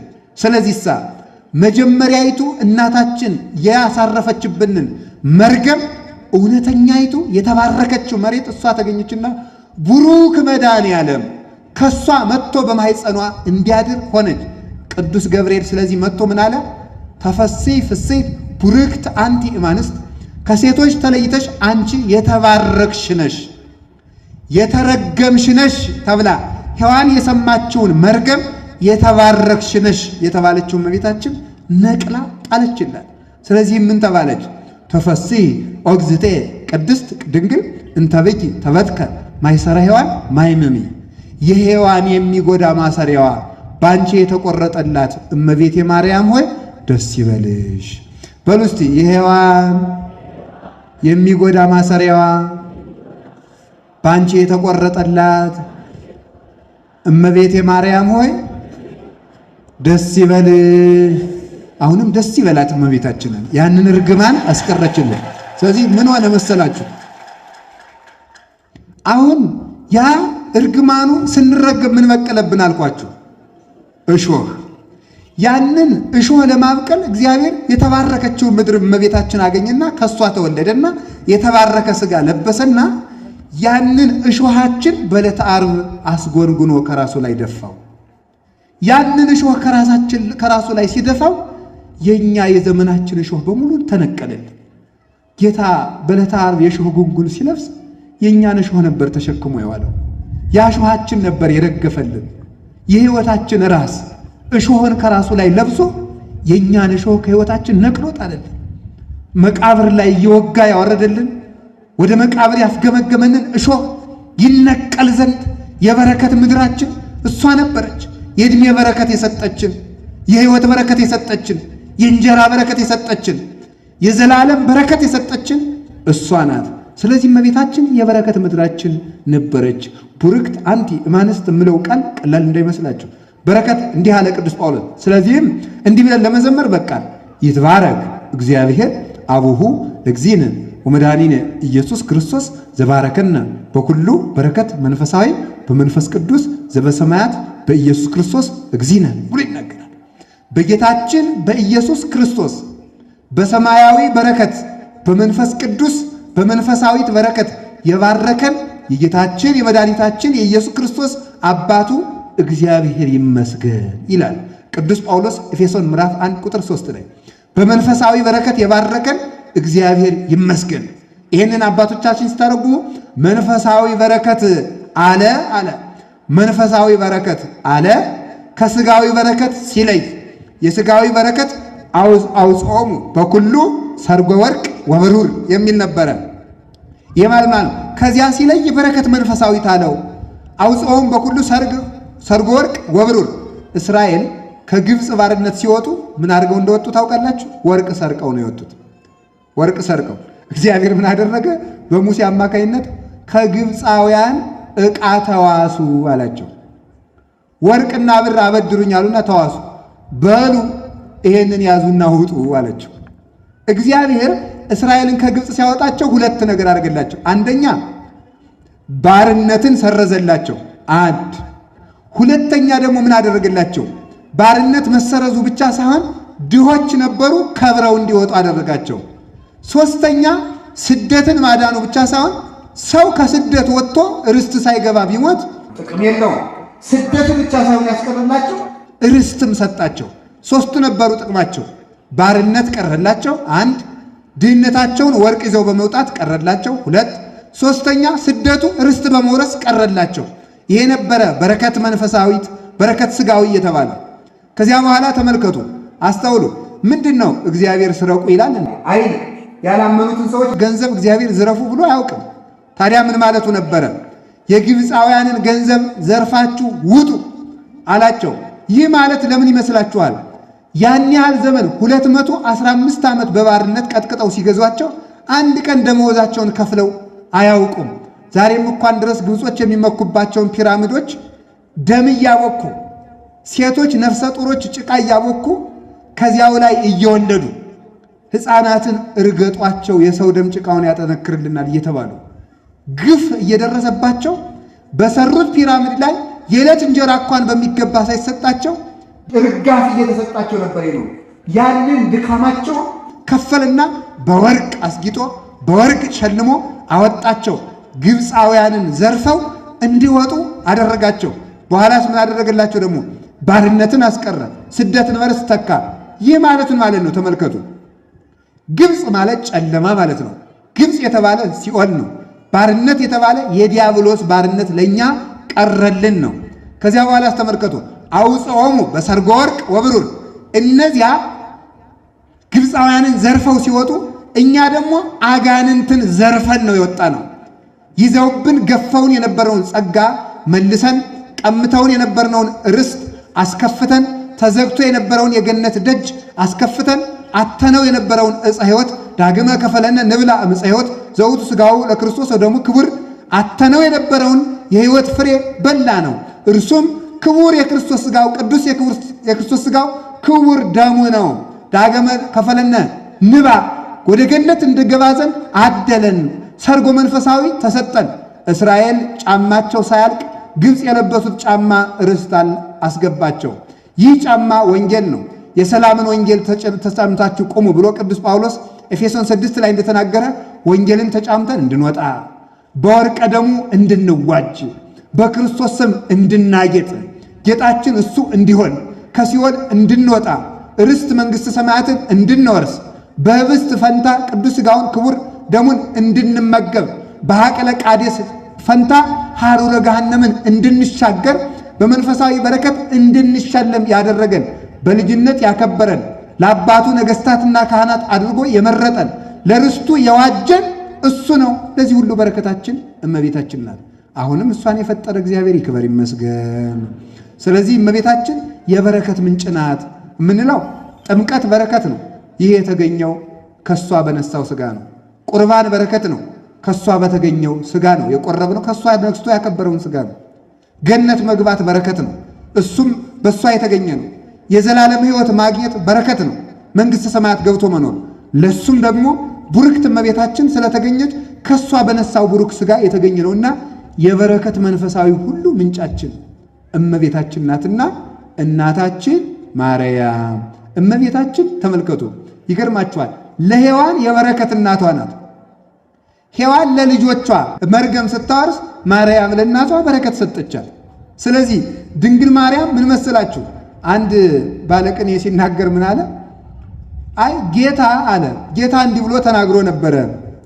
ከውሃና ከመንፈስ ቅዱስ ያልተወለደ ሰው መንግሥተ ሰማያት አይገባም ብሎ ተናግሮ ነበረ። ዳግመኛ ያልተወለደ አይገባም ብሎ ነበረ። ስለዚህ አለ ዳግመኛ የተወለደ አይገባም እንዳለ ልክ እንደ ጥምቀቱ ሔዋንም ማርያም መልሳ በበረከት ካልወለደቻት አትድንም ነበርና ማርያም እናቷን ሔዋንን እንደገና በበረከት ወለደቻት። ስለዚህ አብርሃም፣ ይስሐቅ፣ ያዕቆብ የድንግል ማርያም አባቶች ሲሆኑ ድንግል ማርያም ግን አብርሃም፣ ይስሐቅ፣ ያዕቆብን መልሳ በበረከት ወለደቻቸው። እንዴት ትሉኝ እንደሆነ አብርሃም እያለቀሰለት የሞተለትን ርስት ሳያገኝ ነው የሞተው። ያዕቆብን ይስሐቅ እንዲህ ብሎ ባርኮት ነበረ። እምነጠሉ ለሰማይ ወምነስፋ ለምድር ጥቀ ጥንቁቀ ተመልከቱ ይኩን በረከተከ። ጥቀ ጥንቁቀ ተመልከቱ ከመጼና ገዳም ዘባረኮ ለእግዚአብሔር ተመልከቱ ዘባረኮ እግዚአብሔር ጥቀ ጥንቁቀ ተመልከቱ ጼና መዓዛሁ ለወልድየ የልጅ ሽታ እግዚአብሔር እንደባረከው እርሻ ሽታ ያለ ነው። ከሰማይ ጠል ከምድር ስፋት የልጅ ያዕቆብ በረከት ይሁን ብሎ ሰጥቶት ነበረ። ይስሐቅ ነው የመረቀው። ያ በረከት ወዴት አለ? አባታችን ያዕቆብ እንደሆነ ብትሰሙት ወደ ፈርዖን በወረደ ጊዜ አንተ ሽማግሌ ዕድሜ ስንት ነው ቢለው መዋዕሌሰ ምዕት ወእስራ ዕድሜስ 120 ነበረ። ወማንቱ ሀልቃ በእንባዜ እነሱም በልቅሶ ያለቁ ናቸው። ወእኩያተ ኮናኒ እነዚህ ዕድሜዎችም ክፉ ሆኖብኝ በንባና በልቅሶ በስደት ጨረስኳቸው አለ። ታዲያ እንደዚህ ከሆነ የእግዚአብሔር ቃሉ አይታጠፍምና እግዚአብሔር ለያዕቆብ የገባለት በረከት የተገኘ ትሉኝ እንደሆነ የያዕቆብ ውበቱ የተባለችው እናታችን ቅድስት ድንግል ማርያም ናት። ቅዱስ ዳዊትን ብትሰሙት እንዲህ ይላል፣ ወሐሬነ ሎቱ ለርስቱ ስኖ ዘያዕቆብ ዘአፍቀረ። ወሐሬነ ሎቱ ለርስቱ ስኖ ለያዕቆብ ዘአፍቀረ። የያዕቆብን ውበት የወደደ እግዚአብሔር ለርስቱ መረጠን ይላል። ቅዱስ ዳዊትን ሌላ ጊዜ ብትጠይቁት ነግዶ ፈላሲ አነ ከመ ኩሉ አበውየ ይላል። እንደ ሌሎቹ አባቶቼ ሁሉ ስደተኛ ነኝ ይላል። ስደተኛ ነኝ ካለ በኋላ የያዕቆብን ውበት የወደደ ለርስቱ መረጠና አለ። ያቺ የያዕቆብ ውበት ምንድናት ብለን ደግሞ ቅዱስ ያሬድን የጠየቅነው እንደሆነ ወስኑሰ ለያዕቆብ ይእቲ ሥጋ እንተነሳ መድን። ያቺ የያዕቆብ ውቱ ለርስት ያስመረጠችን አለ። ለስደት የተዳረግነውን ሰዎች ስደተኞች የነበርነው ለዚያውም የነፍሰ ስደተኞች። ስደት ቢላችሁ ስደት መሰላችሁ እንዴ? የሥጋ ስደትስ ወይ ተመልሶ ወይ ዘመን አብቅቶ ወይ ዘመን ተስተካክሎ ወይ ያጣ አግኝቶ ወይ ሙቶ ይገላገሉታል። የሲኦል ርስት እኮ በዚህ ዘመን እገላገላለሁ የማይሉት ነው። ታዲያ ስደተኛ ነበር ነው። እንግዲያ ለርስት ያስመረጠችን አንዲት የያዕቆብ ውበት አለች አለ። ያቺ የያዕቆብ ውበት ማናት ብለን አባታችን ቅዱስ ያሬድን ደግሞ ስንጠይቀው የያዕቆብ ውበትማ ክርስቶስ ከድንግል ማርያም የነሳት ሥጋ ናት አለ። ያቺ የማርያም ንጽሕት ሥጋ ነበረች ለርስት ያስመረጠችን። ስለዚህ እመቤታችን ለርስት የተመረጥንባት የቃል ኪዳኒቱ ምድር ነበረች። እግዚአብሔር ለአብርሃም የማለለት እኮ ከነዓን አይደለችም። እግዚአብሔር እኮ ለይስሐቅ ለያዕቆብ የማለላቸው ከነዓን አይደለችም። እሷንማ ዛሬ አሕዛብ ተቀራምተዋት የለምን? ያቺ የቃል ኪዳን ምድርማ ክርስቶስን ሰቅላ እርግማኑ ላይሌነ ተመልከቱ ወላይለ ውሉድነ ተመልከቱ በራሳችን በልጆቻችን በልጅ ልጆቻችን ላይ ይደር ብለው አይሁድ ተናግረዋል። መርገሙ በላያችን ላይ ይደር ብለው ራሳቸውን ረግመዋል። ታዲያ እግዚአብሔር ለአብርሃም የማለለት ለይስሐቅም የማለለት ለያዕቆብ የማለለት ትውልዱን ለርስት ያስመረጠችው አብርሃም በዘሩ የተባረከባት ንጽሕት ዘር እናታችን ቅድስት ድንግል ማርያም ናት። እሷን ከመርገም ለይቶ ንጹሕ ዘር አትርፎ የሰው ዘርን ሁሉ በአንዲቱ ዘር የዋጀ ሕያው መድኃኔዓለም እግዚአብሔር ስሙ የተመሰገነ ይሁን። ስለዚህ እመቤታችን ለበረከት የተመረጥንባት የበረከት እናታችን ለአባቶቿ እናት የሆነች ልጅ። በገጠር እናቶቻችን ምን ይላሉ? ልጆቻቸው ሰርተው ከድህነት ሲታደጓቸው በረሃብ ዘመን ልጃቸው እንጀራ ዞላቸው ሲያመጣላቸው የወለዱት ይወልዳል ይላሉ። እስኪ በሉ የወለዱት ምን ይላል? ይወልዳል። ክርስቶስ የዳዊት ልጅ አይደለም ነው በሉ እንጂ ክርስቶስ የአብርሃም ልጅ አይደለም። ስለዚህ አብርሃም ዳዊትን ወለደ፣ አብርሃም ክርስቶስን ወለደ፣ ዳዊት ክርስቶስን ወለደ። ክርስቶስ አብርሃምና ዳዊትን ከጥምቀት ወለዳቸው ማለት ነው። ከገቦ ማኅፀን ወለዳቸው። የወለዱት ይወልዳል። ጠቢብ ልጅ ቢወልዱ አባቱን በገነት ያሳርፈዋል። ጠቢብ ልጅ እናቱን ያሳርፋል። ሰነፍ ልጅ ደግሞ እናቱን እንዳሳዘነ ይኖራል ይላል። እንዳሳዘነ ይኖራል። ልጅ መዳኛ ነው። ልጅ ሰርቶ የሚያበላ ነግዶ የሚያተርፍ ብቻ ሳይሆን ጧሪ ብቻ ሳይሆን ልጅ የነፍስ መዳኛም ጭምር ነው። ማርያም ብትወለድ አይደለ እናቲቱ ሔዋን የከበረችው ስለዚያ ነው። ስለዚህ እመቤታችን የእናቷ እናት የአባቷም እናት ናት። በዚህ የሚደንቃችሁ ካላችሁ እንኳን የ175 ዓመቱ የአብርሃም የማን የ969 ዓመቱ የማቱሳላም እናት ናት። እንኳን የእሱ እናት የ930 የአዳምም እናት ናት። እንኳን የነሱ እናት የብሉየ መዋዕል አብላየ ዘመናት ዘመናትን አስረጅቶ የሚኖረው የዘመናት ባለቤት የቀዳማዊ ቃል የእግዚአብሔር እናትም ናት። ለኛ ሕጹራነ መዋዕል ለምንሆን ዘመናት ጭሮች ለምንሆን ለኛ እናት ብትሆንን ብርቅና ድንቅ አይደለም።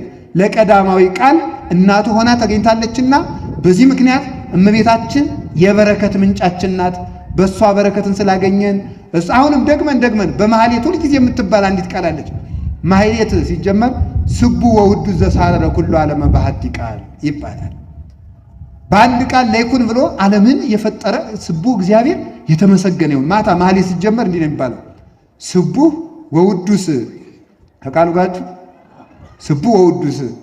ስቡ ወውዱስ ዘሳረረ ኩሉ ዓለመ በሐቲ ቃል፣ ዓለምን በአንድ ቃል የፈጠረ እግዚአብሔር ይመስገን ከተባለ በኋላ ነግስ የሚባል አለ። እሱ ከተባለ በኋላ መጨረሻ ላይ አንዲት የማትቀረካላለች። ነግሱ ይለዋወጣል። እንደ ባሉ እንደ አርኬ ነው፣ እንደ ግጥም አይነት ሆኖ ቅዱሳን የሚመሰግኑበት ነው። መላእክት፣ ነቢያት፣ ሐዋርያት። ኋላ መሃል ላይ የዕለቱ መልክ ከመጀመሩ በፊት ነግሱ እንደየባሉ ይለዋወጣል። አንዲት ግን ሁልጊዜ የማትለወጥ ቃል አለች። ዘመንክር ጣዕሙ ትባላለች። ሊቃውንቱ በጣም ነው የሚወዷት። ዘመንክር ጣዕሙ ሰላም ሰላም ለዝክረ ስምኪ ዘመንክር ጣዕሙ ለወልድኪ አምሳለ ደሙ መሰረተ ሕይወት ማርያም ወጥንተ መድኃኒት ዘምቀድሙ ኪያኪ ሰናይተ ዘፈጠረ ለቤዛ ዓለሙ እግዚአብሔር ይትባረክ ወይትሃቆት ስሙ ይባላል ማለት ነው። ሰላም ለዝክረ ስምኪ ዘመንክር ጣዕሙ ለወልድኪ አምሳለ ደሙ እንደ ልጅሽ ደም ለሚጣፍጠው እንደ ልጅሽ ደም ሲጠራ እኮ ነው ማርያም ሲል ነው እንደው ዝም ብሎ የሚጣፍጠው ማለት። ግን ይሄ ለማን ይጣፍጣል? ይሄን ጣዕም የሚያውቅ ልብ ይስጠን በእውነቱ ማለት ነው። ይሄ በእንዲህ ያለ ምላስ የሚቀመስ በሚቅለበለብ ምላስ የሚቀመስ ጣዕም አይደለም። የማርያም ስም ለእግዚአብሔር የጣፈጠ ስም ነው በእውነት ማለት ነው። ለእግዚአብሔር የጣፈጠው ስም ፍቅረ መኑ ተመልከቱ። አሁን እንደው አባ ጽጌ ድንግል ለመሆኑ እግዚአብሔርን ያወረደው ውበት ማን ነው ነው የሚለው እና ማርያም የሚለው ስም እንደ ልጅሽ ደም ለሚጣፍጠው ለወልድኪ አምሳለ ደሙ ስምሽ ምስጋና ይገባል። መሰረተ ሕይወት ማርያም ወጥንተ መድኃኒት ዘምቀድሙ መጀመሪያ ድነት ሲጀመር የድነት መሰረትና መጀመሪያ የሆንሽው መርከብ በሔዋን ሲጀመር ድነት ባንቺ የተጀመረብሽ ማእከለ ምድር የድነት መካከለኛ የሆንሽው የመካከለኛይቱ መሬት አባትሽ ዳዊት እግዚአብሔር እሰ ንጉሥ ውእቱም ቅድመ ዓለም ወገብረ መድኃኒተ በማእከለ ምድር እግዚአብሔር ከዓለም አስቀድሞ ነበረ በምድር መካከል መድኃኒትን አደረገ የተባለ ተመልከቱ። ወገብረ መድኃኒተ በማእከለ ከርሳ ለድንግል ይላል ቅዱስ ያሬድ በዝማሬው። ዳዊት በመሬት መካከል እግዚአብሔር መድኃኒትን አደረገ ቢለው ቅዱስ ያሬድ መጣና የመሬት መካከል ቢሏችሁ ሌላ መሰለቻችሁ እንዴ? የመሬት መካከል የተባለ የማርያም ማህፀን ነው አለ። በሷ መካከል ድነት የተደረገብሽ የድነት መወጠኛ ማርያም ሆይ ኪያኪ ሰናይተ ዘፈጠረ ለቤዛ ዓለሙ መልካሚቱን አንቺን ለዓለም ቤዛ አድርጎ የፈጠረ እግዚአብሔር ይትባረክ ወይትሃቆት ስሙ ልዑል እግዚአብሔር ስሙ የተመሰገነ ይሁን ብለው ይህን አመስግነው አባቶቻችን ወደ ማህሌት ይሄዳሉ። ስለዚህ እመቤታችን የምን እናታችሁ ናት ከተባላችሁ የበረከት እናታችን። እስኪ በሉላችሁ በሉ እንጂ አይዟችሁ። እንዲህ ያለች እናት ስላለቻችሁ ደስ ይበላችሁ ሁላችሁ። እመቤቴን ከልቤ ነው። ሌላ ምንም አይኖራችሁ። ሌላ ምንም እንደው በእውነት እንደው ሹመትም አይኖራችሁ፣ ዕውቀትም አይኖራችሁ፣ ጤናም አይኖራችሁ፣ ሀብትም አይኖራችሁ። ማርያም ስላለችችሁ ብቻ ደስ ሊላችሁ ይገባል። እሷ ስላለችን ይበቃናል። ምንም ነገር እውነት እንዲህ አለ ቅዱስ ቄርሎስ የአክል ሃይማኖት ዘአልቦ ጥልቀት ወእምነት በቅድስት ድንግል ከመ ይእቲ ወላዲተ አምላክ። ዘአልቦ ጥልቀት ጥርጥር የሌለበት ሃይማኖት ለምንም ነገር ይበቃል። ማርያም ወላዲተ አምላክም ናት ብሎ ማመን ለሁሉም ነገር ይበቃል። ለልብስ ይበቃል፣ ክርስቶስ እንለብሳለን። ለምግብ ይበቃል፣ የሕይወት እንጀራ ልጇን እንበላለን። ለሁሉን ይበቃል። ለጥበቃ ይበቃናል። መልካም እረኛ ልጅ አላትና በእሷ ይጠብቀናል። ስለዚህ ምንም የሚጎልብን ነገር የለም። ሰው ማርያምን ከወደደ የሚያጣው ነገር የለም። እመለመን ያለብን የእናትህን ፍቅር ጨምርልን ብለን ነው። መጸለይ ካለብን እሷ ነው። በኃጢአት የመረረው ሕይወታችን ራሱ ሊጣፍጥ እንድችለው ጥይምተ ስም ማርያም በልቡናችን ያደረች እንደሆነ ነው። እሷ ስታድርብን መራራው ንቅል እያለ ይጠፋል። መራራውን ሕይወታችን መራራውን ኃጢአታችን በእናቱ በጣፈጠው ስሟ ነቅሎ ይጣልልን መድኃኒዓለም። እሱን ነው የሚሆንልን። ስለዚህ የበረከት ምንጫችን የምን እናታችን ናት በሉ እንጂ። ሌላው እመቤታችን የደስታ እናታችን ናት። እስኪ የደስታ እናታችን በሉ። አዎ። ስለዚህ አሁን ያዘናችሁ ሁሉ ሐዘናችሁን የምትሸርላችሁ እመቤታችን ናት። በደንብ ይሄ ከነገረ ድህነት ጋር እያያዛችሁ ስሙ በደንብ አድርጋችሁ። ሰው መጀመሪያ ከበደለ በኋላ ምኑን ነው የተባለ? እርጉም። እስኪ እርጉም በሉ። እርጉም ነበረ። ቡርክት የምትለው እመቤታችን መጣችና ቡሩክ መድኃኒዓለምን ወለደችልን ማለት ነው። ቡሩክ መድኃኒ እዛ እርግማን ጠፋ። ከዛ እርጉም ሆነ ከተባለ በኋላ ምንድን ነው የተባለ? ሐዘን ነው የተነገረው። የሰው ልጅ ለሔዋን የተነገራት ምንድን ነው ያለው? በሕማም ለዲ ወወሊደኪ ይኩን ምግባይኪ ሀበ ምትኪ፣ በጭንቅ በምጥ በስቃይ ውለጂ ብሎ ሔዋን ሐዘንን በጆሮዋ ሰማች። በጭንቅ ውለጅ፣ ባልሽ ይግሳሽ። ሔዋንን ሰይጣን እንዲህ ብሏት ነበር አይደል? ሔዋን አላት፣ አቤት። እግዚአብሔር እኮ አንቺን አሳንሶ ፈጥሮሻል። ተመልከቱ፣ ክፉ ሰውና ሰይጣን ሰውንና አንድነትን ለመበተን ሲፈልጉ የመብት ተቆርቋሪ ሆነው ነው የሚመጡ። ታውቃላችሁ አይደለም? ስለዚህ አሁን ብዙ ሰዎች አጥፊነታቸው የማይታወቅባቸው ለመብታችሁ ቁም ያለው ብለው ስለሚመጡ ነው። ሰይጣን አዳምና ሔዋን ተንኮሉን ያላወቁበት ለመብታችሁ ቁም የላችኋለሁ ስላለ፣ ዛሬም እኮ ለመብታችን የቆሙ እየመሰሉ አገር የሚያምሱ ብዙ ሰይጣኖች አሉ። ልታውቁባቸው ይገባል። ሰይጣን ምን እንዳለ ታውቃላችሁ? እግዚአብሔር ለምን አምላክ አላደረጋችሁም፣ ለምን አንድ እንጨት አልበላችሁም ብሎ ለጥቅም የተከለከለው ሁሉ ለክፉ የተከለከለ አስመስሎ ዛሬም ቢሆን ለምን የቀረባችሁ እያሉ የቀረብን የመሰለንን ነገር እየጠቀሱ ኢትዮጵያን እርስ በርስ አናክሰው የሚጨርሷችን አጋንንት በሙሉ እግዚአብሔር ያበርዳቸው። እነዚህ አጋንንት ናቸው በእውነቱ ለጥቅም የመጡ እና ምን አለ መሰላችሁ?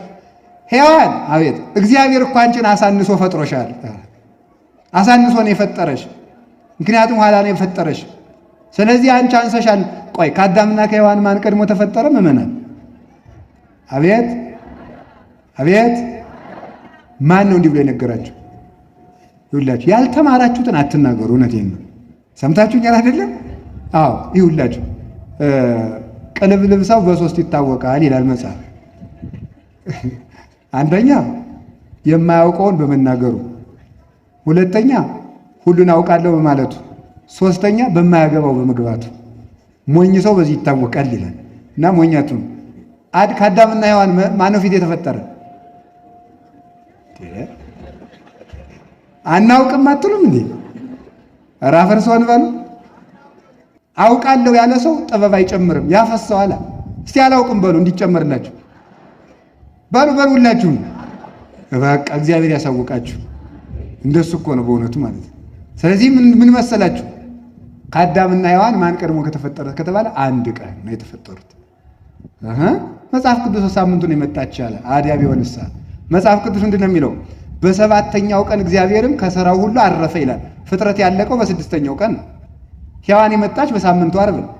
ታዲያ ምን ማለት ነው ከተባለችን ፍጥረት ጨረሰ ብሎ እንደገና አዲስ ፍጥረት ፈጠረ አይባልም።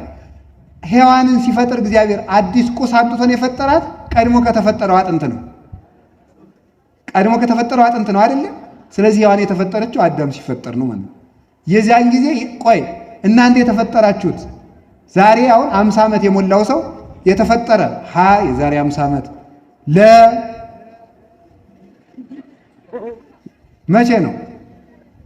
የዛሬ 50 ዓመት አይ እንዲሁ ዝም ብላችሁ ነው ሊቅ የምትሸቱ እኮ። እንዲሁ የከተማ ሰው ደግሞ ትቢቱ እንዲሁ ማምላክ ምን ይላል መሰላችሁ? አይ በቃ አረ ተማሩ ስብከት ስሙ ስትባሉ አረ ስራን ያቃተን እንጂ ህዝቡ ያውቃል ይላል። አረ ምንም አያውቅም። ምንም የሚያውቀው ነገር የለውም በእውነቱ ማለት ነው። የተፈጠራችሁ መቼ እንደሆነ አታውቁም? አቤት የዛሬ 7513 ዓመት ነው የተፈጠራችሁ። እሺ ያዙት። አዳም ሲፈጠር ነው የተፈጠረ እና እንግዲያ ዛሬ ምን እያደረግን ነው ብትሉ ዛሬ እየታየን ነው። እየወጣን የምንታይበት ነው እንጂ የዚያን ጊዜ ነው የተፈጠር ነው። ዓርብ ነው የተፈጠረው። ሔዋን የተፈጠረችው አዳም ሲፈጠር ነው። ስለዚህ ምን አደረገ? ሔዋን አንቺን አሳንሶ ስለፈጠረሽ የአዳም ጌታው እንድትሆኝ በለስን አንቺ ተቀድመሽ ብይ አላት። ተቀድመሽ ብይ ብሏት ነበረ። ስለዚህ ምክሩንም ቀድማ የተቀበለችው እሷ ነበረችና መጀመሪያ እርግማኑን ባመጣው በእባብ ጀምሮ በሔዋን ጀምሮ ከዛ ወደ አዳም ሄዶ አዳምንም ረገመ። ስለዚህ ሔዋን የተረገመች እንድትሆን ይህንን ምክር መከረ። ኋላ ሲያስበው ሰይጣን ሆሆ መጀመሪያ ተቀድመሽ ብይ ብያታለሁ፣ እንድትበላለት አንቺ ከአዳም ስለምታንሽ እንድትበልጭ ብይ። ይኸው ዛሬ የሴቶች እኩልነት እያሉ ሴቱን የሚያጃጅሉ አሉ አይደለም? አሉ የለም? ሴቶች አሁን አማረብን ብላችሁ ትናንትናን የሽሮ ሰርቻለሁ ዛሬ አንተ እያሉ ባሎቻቸውን የሚሉ አሉ እኮ በእውነቱ። አሁን የእኩልነት መስሏችኋል? ጅልነት እኮ ነው። የእመቤቴ ሰው የሚያምርበትን ሲሰራ ነው። አሁን እኮ ሴቱ ሱሪ የሚለብሰው መብታችን የተነፈገ መስሏቸው እኮ ነው። እውነቴን እኮ ነው፣ ከልቤ ነው። ደግሞ አይደለም፣ ሰው የሚያምርበትን ነው ማድረግ ያለብን። ሰውን አያችሁ፣ ዲያብሎስና ክፉ ሰዎች ሰውን የሚያጠፉት ይሄ መብት ተነክቷል እያሉ አይደለም፣ የሚያምርብንን ነው መስራት በእውነቱ ማለት ነው። የሚያምርብንን ደግሞ እግዚአብሔር ሰጥቶን። ግን አንድ ጥያቄ ልጠይቃችሁ፣ ለእኛ የሚጠቅመን ነገር ካለ ከእግዚአብሔር ተሽሎ የሚነግረን ሰው አለ? እስኪ ንገሩ፣ ሁላችሁ ንገሩ። በፍጹም። ታዲያስ ደግሞ እግዚአብሔር ይሄ ይጠቅማችኋል ብሎ ከሰጠን በላይ ሊሰጠን የሚችል ሳለ የለም። እንዲያ ከሆነ እግዚአብሔር ያምርባችኋል ያለንን ለምን አንቀበልም? ደግሞስ ደግሞ ይከፋል ብሎ ከተው የሚከፋብን ነገር የሚያጠፋልን ነገር ከእግዚአብሔር ተሽሎ የሚያስብልን ሰው አለ? ታዲያ ያጠፋችኋል ያለንን ለምን አንተው? ያጠፋችኋል የተባልነውን ነገር ማድረግ ማለት እግዚአብሔር ሆይ ካንተ ይልቅ ለእኔ ራሴ ይሻላለሁ ማለት ነው። ይህ ነው ክደት የሚባለው እኮ እሱ ነው። እንደዚያ ብሏት ሔዋን ስትበላው በለሱን ስትበላው ጸጋዋ እንደሚገፈፍባት ያውቅ ነበርና በለሱን ስትበላው ጸጋዋ እንደሚገፈፍ ያውቃል። ሔዋን ተቀድማ በልታ ጸጋዋ ሲገፈፍ ካየ አዳም አልበላም ብሎ ይተርፍብኛል ብሎ ነበርና ሔዋን እንደሱም አይደል ተሳስቼ ነው ተያይታችሁ ብሉት፣ ለአንቺ በቀኝ እጅሽ እየጎረሽ ለባልሽ በቀኝ እጅሽ እያጎረሽ ለአንቺ በግራ እጅሽ ጉረሽ አለ። ይሄው የእናታቸው የሔዋን ምልክቱ ናቸው። ሴቶች ወጥ እያወጡ በግራ እጃቸው ይጎርሳሉ ይላሉ። አባቶቻችን ነው የሚሉት ማለት ነው። እንደዚህ ያደርጋሉ። ከዛ በኋላ ተያይተው በሉት፣ ጸጋቸው ተገፈፈ። ሔዋን የምጥ ባርነት ተደረገባት። አዳም ደግሞ ሔዋንን እንዳይጠላት የእሷ ገዥ እንዲሆን እሷን እንዲወድ አደረገው እግዚአብሔር። ካልወደዳት አያገባትም፣ አብሯት አይኖርም። አብሯት ካልሆነ ደግሞ ምንድን ነው? ነቢያት አይወለዱም፣ እመቤታችንም አትወለድም። አዳም መነሻው በእሷ በኩል ስለሆነ አጥፊው ብትሆንም ሔዋንን እንዲወዳት አደረገ እግዚአብሔር። እያጠፋቸውም ቢሆን እንዲወዳት ወንድ በሴት እንድትወደድ አደረገ እግዚአብሔር። በእርግማኑ ምክንያት አንቺ ዳምጥተሽብኛል ብሎ እንዳይጠላት ወንዶች በሴቶች እንዲወደዱ እንዲለመኑ አድርጎ እግዚአብሔር የፈጠረ የሰጣቸው ስለዚያ ነው። ከዚያ በኋላ እሷም በምጥ ተሰቃይታ ሲያበቃ እንዲህ ያለ ምጥ ካለስ ከወንድ ጋር አልኖርም እንዳትል ወልዳ ስታበቃ ምጡን እንድትረሳው አደረጋት። እሱም ደግሞ አጥፍታኛለች ብሎ ሴት አልወድም እንዳይል እንዲወዳት አደረገ። በእሷ በኩል እመቤታችን እንድትመጣ ይታወቃልና ያ መርገም ነበረ። በከመ አድመው ኪያ ለእንትኩ ዕፀ በለስ ከማሁ ደምው ይበበወርሁ። ይችን በለስ እንዳደማሻት አንቺም በየወሩ ሲላት በሰባት ቀን አለች ይላሉ አባቶቻችን። በእንደ ቃልሽ ይሁን ብሎ ዓመት እስከ ዓመት በመርገም ይሰቃዩ የነበሩትን እናቶቻችን እህቶቻችን እግዚአብሔር በቸርነቱ ለሰባት ቀን ያክል በየወር ይህንን ምልክት እንዲኖርባቸው አደረገ። ያ መርገም ስለነበረ ሴቶች እንደዚያ በሆኑበት ወራት የረከሱ ነበሩ። የእነሱን ጨርቅ የነካ እነሱ የቆሙበትን ቁመት የቆመ እነሱ የቆሙበት መሬት የቆመ ሁሉ እሷ የነካችው ዕቃ በሙሉ የረከሰ ይባል ነበረ። ዛሬ ግን እግዚአብሔር ቸር ነውና በዚያ ሐዘኗ ሔዋን በምጥ እንድትሰቃይ አደረጋት። ተሰቃይታም ሲኦል እንድትወርድ አደረጋት። እንድትጨነቅ አደረጋት። ኋላ ያ ሐዘናችን ደግሞ አልበቃ ብሎ ወጣችሁ ወርዳችሁ ብሉ ተብለን የበሽታ ሾህ ይውጋችሁ ተብለንም ደግሞ መጨረሻ ላይ የዘላለም ሐዘን ከአጋንንት ጋር በጨለማ በእሳት እየተቀቀል እንድንኖር ተፈረደብን። ያ ሐዘን ተጭኖን ነበር የኖር ነው። አባቶቻችን እያለቀሱ የኖሩት ስለዚህ ነበረ። የሐዘናችን መቼ ተሻረ ትሉኝ እንደሆነ ተፈሥሒ ፍሥሕት ኦ ምልዕተ ጸጋ፣ ደስተኛይቱ ሆይ ደስ ይበልሽ የሚለው በዚያች በሔዋን ተክዘሽ ውለጅ ተብሎ በተንቆረቆረበት ጆሮ ደስ ይበላችሁ የሚል ተንቆረቆረልን። ያ ደስታ ነው ዛሬ ለእኛ ተርፎን እልል የምንለው የምናስቀድሰው የምንቆርበው ለዘላለም ደስተኞች ነን። ስለዚህ ጌታ ምን አለ? ተመልከቱ። ወለፍስሐክሙኒ አልቦ ዘይሃይደክሙ አለ። ደስታችሁን የሚወስድባችሁ የለም አለ ጌታ የጸሎተ ሐሙስ ዕለት ሲያስተምር። ዮሐንስ ወንጌል ምዕራፍ 16 ላይ ሲያስተምር ደስታችሁን የሚወስድባችሁ የለም። ቀድሞ ያጣናት ነገር ደስታ ነበረች። ያችም የልብ ደስታ ናት፣ ዘላለማዊ ደስታ። ደስታ በሐዘን ተተክቶ ሐዘን በደስታ ተተክቶ ሐዘን ወርሶን እንኖር ነበርና ያውም የማይቋረጥ ሐዘን። ስለዚህ ፍስሐ ኩሉ ዓለም ኢየሱስ ክርስቶስ ፍሥሕት ከምትሆን ከቅድስት ድንግል ማርያም በመወለዱ ምክንያት ሐዘናችን የተነቀለው በዚያ ነው። ስለዚህ የእባቡ መርዝ በገባበት ጆሮ የመላኩ ብስራት ገባበት፣ ሐዘን በገባበት ጆሮ ደስታ ገባበት፣ ዘላለማዊ ጭንቅ በገባበት ጆሮ ዘላለማዊ ፍስሐ ፈሰሰበት ብለው አባቶቻችን። ስለዚህ እመቤታችን ምን ትባላለች? የደስታ መፍሰሻ ትባላለች። እስኪ በሉ ሁላችሁ የምን መፍሰሻ ናት? የደስታ መፍሰሻ። ስለዚህ ምን አለ ቅዱስ ዳዊት? እንዲህ አለ፣ ፈለግ ዘይውህ ያስተፌስሕ ሀገረ እግዚአብሔር፣ የወንዝ ፈሳሽ የእግዚአብሔርን ከተማ ደስ ያሰኛል አለ። የወንዝ ፈሳሽ የእግዚአብሔርን ከተማ ደስ ያሰኛል አለ። የወንዝ ፈሳሽ ቅዱስ ገብርኤል ነው። የእግዚአብሔር ከተማ እመቤታችን ናት። ስለዚህ የቅዱስ ገብርኤል ብስራት እመቤታችን ደስ ያሰኛል። ግን ቅዱስ ገብርኤል ሲያበስራት ሐዘንተኛይቱ ሆይ ደስ ይበልሽ አላላትም። በደንብ ስሙ። ደስተኛይቱ ሆይ ደስ ይበልሽ ነው ያላት። ደስተኛይቱ ሆይ ያላት ሐዘንተኝነት የርግማን ምልክት ነው፣ ደስተኛነት የበረከት ምልክት ነው። ስለዚህ ድንግል ማርያም የእናቷ መርገምና በደል የበደል ፍሬ የለባትምና ደስተኛይቱ ሆይ ደስ ይበልሽ፣ ቀድሞም እርግማን የሌለብሽ ደስተኛ ነሽ፣ ከመላእክት ጋር ደስ ያለሽ። አሁንም ደግሞ ምክሪተ ዝንቱ ወለደቶ ማርያም ለምክሪተ ዝንቱ ፍስሐ፣ እጽፍ ድርብ ደስታ ያላት ማርያም አማኑኤልን ወለደችው አለ ቅዱስ ኤፍሬም። እጽፍ ድርብ ደስታ ያላት ማርያም፣ መርገም ባለመኖሩ ደስ ያላት ማርያም እጽፍ ድርብ ደስታ ደግሞ አምላክን በመውለድ ደግሞ ድርብ ደስታ ያላት ማርያም ድርብ ደስታን ወለደች ብሎ ይናገራል። ይሄውም ይላል ሴቶች ልጅ ሲያጡ ይከፋቸዋል፣ ልጅ ስትወልዳላችሁ ሲባሉ ደስ ይላቸዋል። ከዚያ በላይ ደግሞ ወንድ ልጅ ትወልዳላችሁ ሲባሉ ደስ ይላቸዋል። ከዚያ በላይ ደግሞ አምላክን መውለድ ከዚህ በላይ ምን ደስታ አለና እጥፍ ድርብ ደስታ።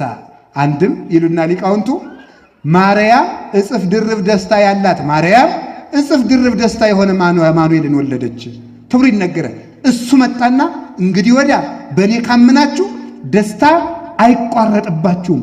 በእሷ ጆሮ የፈሰሰው ታያችሁ። ቅዱስ ዳዊት መላለ መዝሙር 5 ላይ ወንዝ አለ፣ የወንዝ ፈሳሽ አለ። ለምን ኩሬ አላለውም? ለምን ተጠራቅሞ የተቀመጠ ውሃ አላለውም? ከድንግል ማርያም ቅዱስ ገብርኤል በጆሮዋ የነገራት ደስታ ነው ለሁላችን የሚደርሰውና ወንዝ አለው። ያዘኑት ሐዋርያት በመከራ ያዘኑት አያችሁት። ያን ደስታ መቼ ሲንቆረቆር ላሳያችሁ። የሐዋርያት ሥራ ምዕራፍ 5 ላይ ሸገር በሉና ሐዋርያት ሲደበደቡ፣ ሲገረፉ፣ ሲጸቃዩ ቆዩና ሲወጡ ምን እያሉ ወጡ ብለን ብንጠይቀው ባለመድኃኒቱ ሉቃስ ወወፁ እንዘ ይትፌስሑ እስመ ከፈሎሙ ጸጋ መንፈስ ቅዱስ፣ መንፈስ ቅዱስ አድሏቸዋልና ሲገረፉ ቆይተው ሲወጡ አለ። ተመልከቱ፣ ደስ እያላቸው ወጡ። ስለዚህ ተመልከቱ፣ በግርፋት መካከል ከራሜ ወይን እንደጠጣ ሰው ፊትን በደስታ የሚያበራ ደስታ የተገኘው ከድንግል ማርያም ጆሮ ነው። መልአክን ሰምታ ደስታን የሰጠችን እመቤታችን ክብር ምስጋና ይግባ። ናዛዚትነ ሐዘን ወኃይለ ውርዙትነ እምርሳን በማኅፀንኪ ተጸውረ ብሉየ መዋዕል ሕፃን ኦ ማርያም ተስፋ ለቅቡፃን በጊዜ ጸሎት ወጣን ወበጊዜ ቅዱስ ቁርባን ለናዝዞት ነንይ ሀበዝ መካን ይሏታል አባቶቻችን። በቅዳሴ ጊዜ ወደ ቁርባን ሲወርዱ ናዛዚትነ ማዘን ኃይለ ውርዙትነ እምርሳን፣ ናዛዚትነ እምሐዘን ከሐዘን የምታረጋግን ኃይለ ውርዙትነ እምርሳን ከርጅና የምታድሽን ያረጀውን ሰውነታችን 5000 ዓመት አርጅቶ የነበረውን ሰውነታችን ትንሣኤ ክርስቶስን ወልደሽ ያደስችልን ኃይለ ውርዙ ተምርሳን በማኅፀንኪ ተጸውረ ብሎ የማይል ሕፃን በማኅፀንሽ የዕድሜ ብሎ የማይል ቀዳማዊ በዘመናት የሸመገለ ተብሎ የተነገረለት ቀዳማዊ አምላክ በማኅፀንሽ ተወስኗልና ኦ ማርያም ተስፋ ለቅቡጻን ያዘኑትን የምታረጋጊያቸው ማርያም በጊዜ ጸሎት ወበጣን ወበጊዜ ቅዱስ ቁርባን ለናዝዞትን እኔ ያበዝ መካን አዝነን ተጨንቀን ተክዘን ተቸግረን ዕጣኑን ጸሎቱን ስናቀርብ ወበጊዜ ቅዱስ ቁርባን በጊዜ ቅዱስ በቁርባንም ጊዜ እንድታጽናኝን ወደኛ ነይልን ይላሉ። እመቤታችን ያዘኑትን ታረጋጋልን፣ የኢትዮጵያን ሐዘን ትሻርልን። ርስት አድርጎ እግዚአብሔር እነግራቸዋለሁ። ዛሬ ኪዳነ ምሕረት ናት አይደለችም? እግዚአብሔር ዓለምን ለድንግል ማርያም ኪዳን አድርጎ የሰጣት ዓርብ ነው። ኢትዮጵያን የሰጣት ግን ገና በ2 ዓመቱ ነው። ስለዚህ እመቤታችን ርስቷ ትባላለች። በስደት ያረፈችባት ስለሆነች ገና በ2 ዓመቱ የተቀበለችው ከልጇ እጅ የተቀበለቻት ርስቷ ስለሆነች ሐዘኗን ትሽርልናለች። እመቤታችን እንዲሁ ይገርመኛል። የመጸወተ የዘከረ የተራቆተውን ያለበሰ የተራበውን ያበላ እንዲህ ያላለችና በስሜ ያዘነውን ያረጋጋውን ማርልኝ አለችው። በስሜ ያዘነውን ያረጋጋ ማለት አይዞህ ማርያምን ያህል እናት እያለች ብሎ ያጽናናውን ማለት ነው። ድንግል ማርያም አለችልህ ያለውንም ቢሆን እባክህ አጽናናልኝ። እውነት ነው። እሷ አለችላችሁ ከማለት በላይ ምን ማጽናናት አለ? ምን ገንዘብ አለ? ምን ትርፍ አለ? ጸጋን የተመላችውን ከመስጠት በላይ ምን ጸጋ ይኖራል ብላችሁ ነው? የጸጋ ግምጃ ቤት እሷ አይደለች? መዝገበ መድኃኒት፣ መዝገበ ረድኤት፣ መዝገበ ጸጋ፣ መዝገበ ፈውስ እሷ እኮ ናት። መዝገበ ትንሣኤ፣ መዝገበ ቁርባን ማርያም እኮ ናት። እሷ አለችልህ፣ እሷ አለችልሽ፣ እሷ አለችላችሁ ከማለት በላይ ምን ማጽናናት ይኖራል? በእናቱ እንዲያጽናናን እግዚአብሔር ቅዱስ ፈቃድ ይሆንልን። ስለዚህ ሐዘናችን የተሻረባት የሐዘናችን ምንጭ ልብስ አጣን ብለን አናዝን። ቅድም እንደነገርኳችሁ ክርስቶስን ለብሰን የለምን? ይርበናል ብለን አናዝን። ልጇን አብልታን የለምን?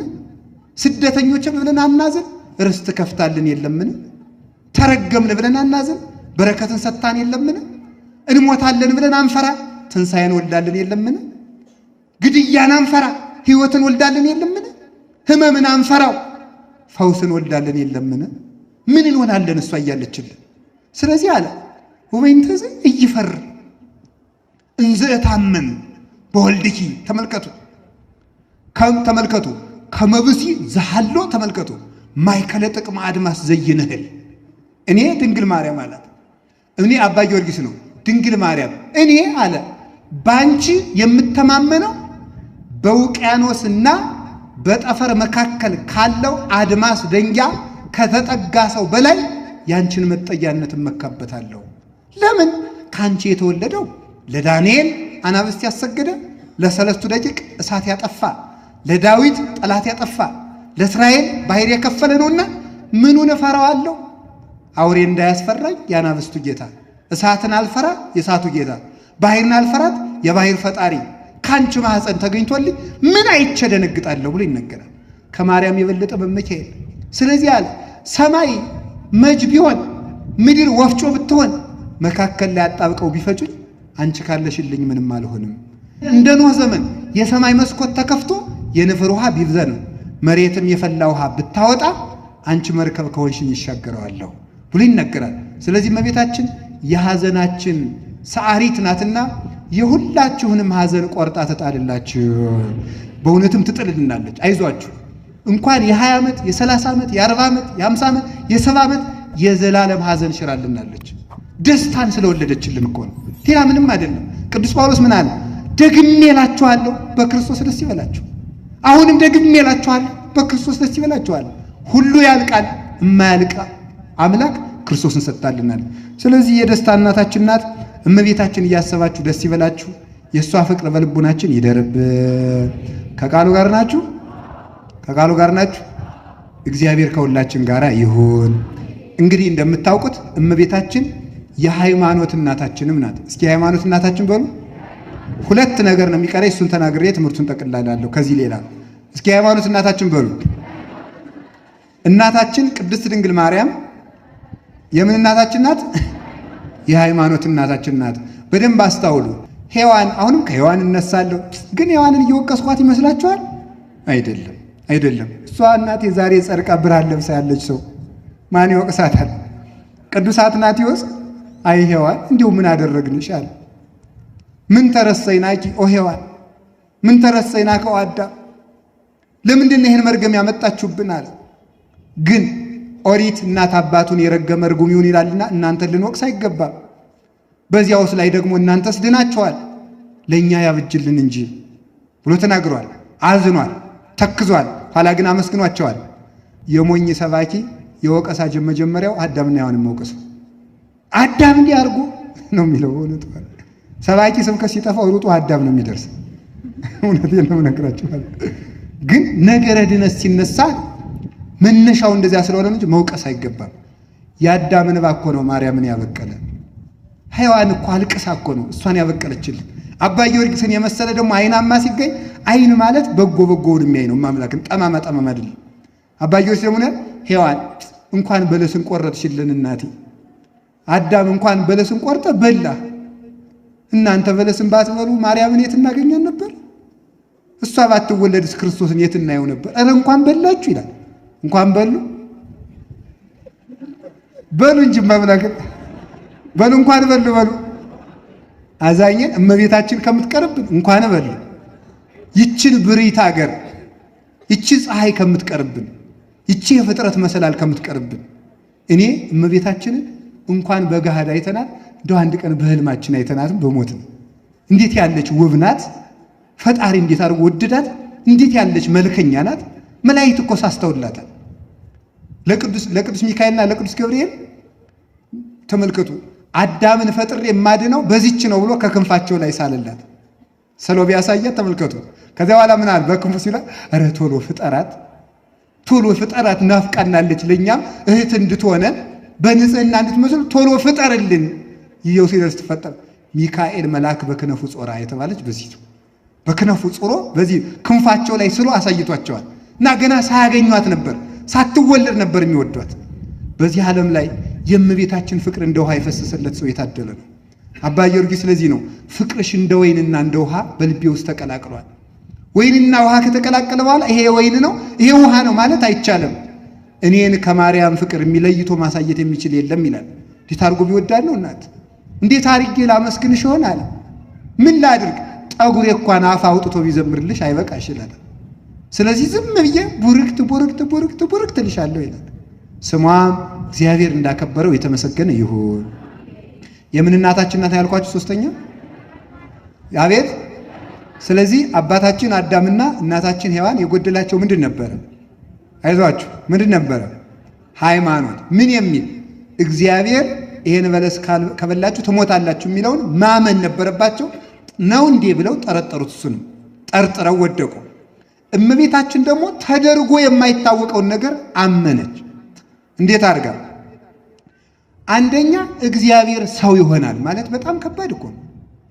ቆይ ከተወለደ በኋላ ሰው ማመን አቅቶት የለም እንዴ? አላያችሁ? ዛሬ ሰው እንዴት አምላክ ሰው ይሆናል? እንዴት ፈጣሪ የፍጡር ሥጋ ይለብሳል እያሉ አይደለም? ሰዎች ከሆነ በኋላ ማመን ያቃታቸውን ድንግል ማርያም ሳይሆን አመነችው። እሺ በጎ ብላ ተቀበለችው። አንደኛ ፈጣሪ ሰው ይሆናል ብሎ ማመን ሳይደረግ ማመን ከባድ ነው። እንደምናስበው አይደለም። ስንት ትምህርት ተምረንና ሆኖ እንኳን አልገባን ብሏል። ሁለተኛ ደግሞ ድንግል በድንግልና ትወልዳለች ብሎ ማመን ጭንቅ ነው። ሶስተኛ አብን አጽናይ መጽንዒ ወልድን ኃይል መንፈስ ቅዱስን እስትንፋስ አድርጋ ያመነች ደግሞ እሷ ናት።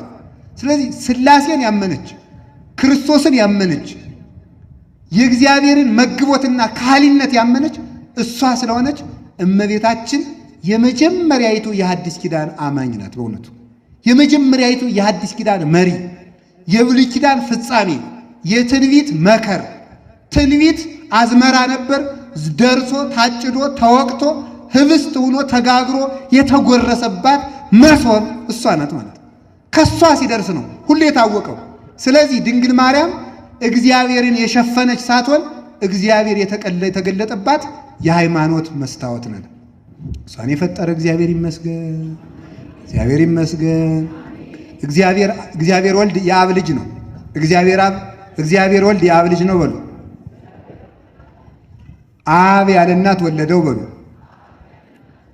ማስረጃ ድንግል ማርያም ያለ አባት ወለደችው አትሉም እንዴ? ድንግል ማርያም በሉ ያለ ምን ወለደችው? ስለዚህ ድንግል ማርያም የሃይማኖት ማስረጃ ናት ማለት ነው። የሃይማኖት ማስረጃ ናት። ለዚህ ነው ቅዱስ ጎርጎርዮስ ገባሬ መንክራት ሲናገር ምን አለ መሰላችሁ? አቀበ ማኅተመ ድንግልና ከመ ትኩን መርኃይተ ለሃይማኖት አባይ።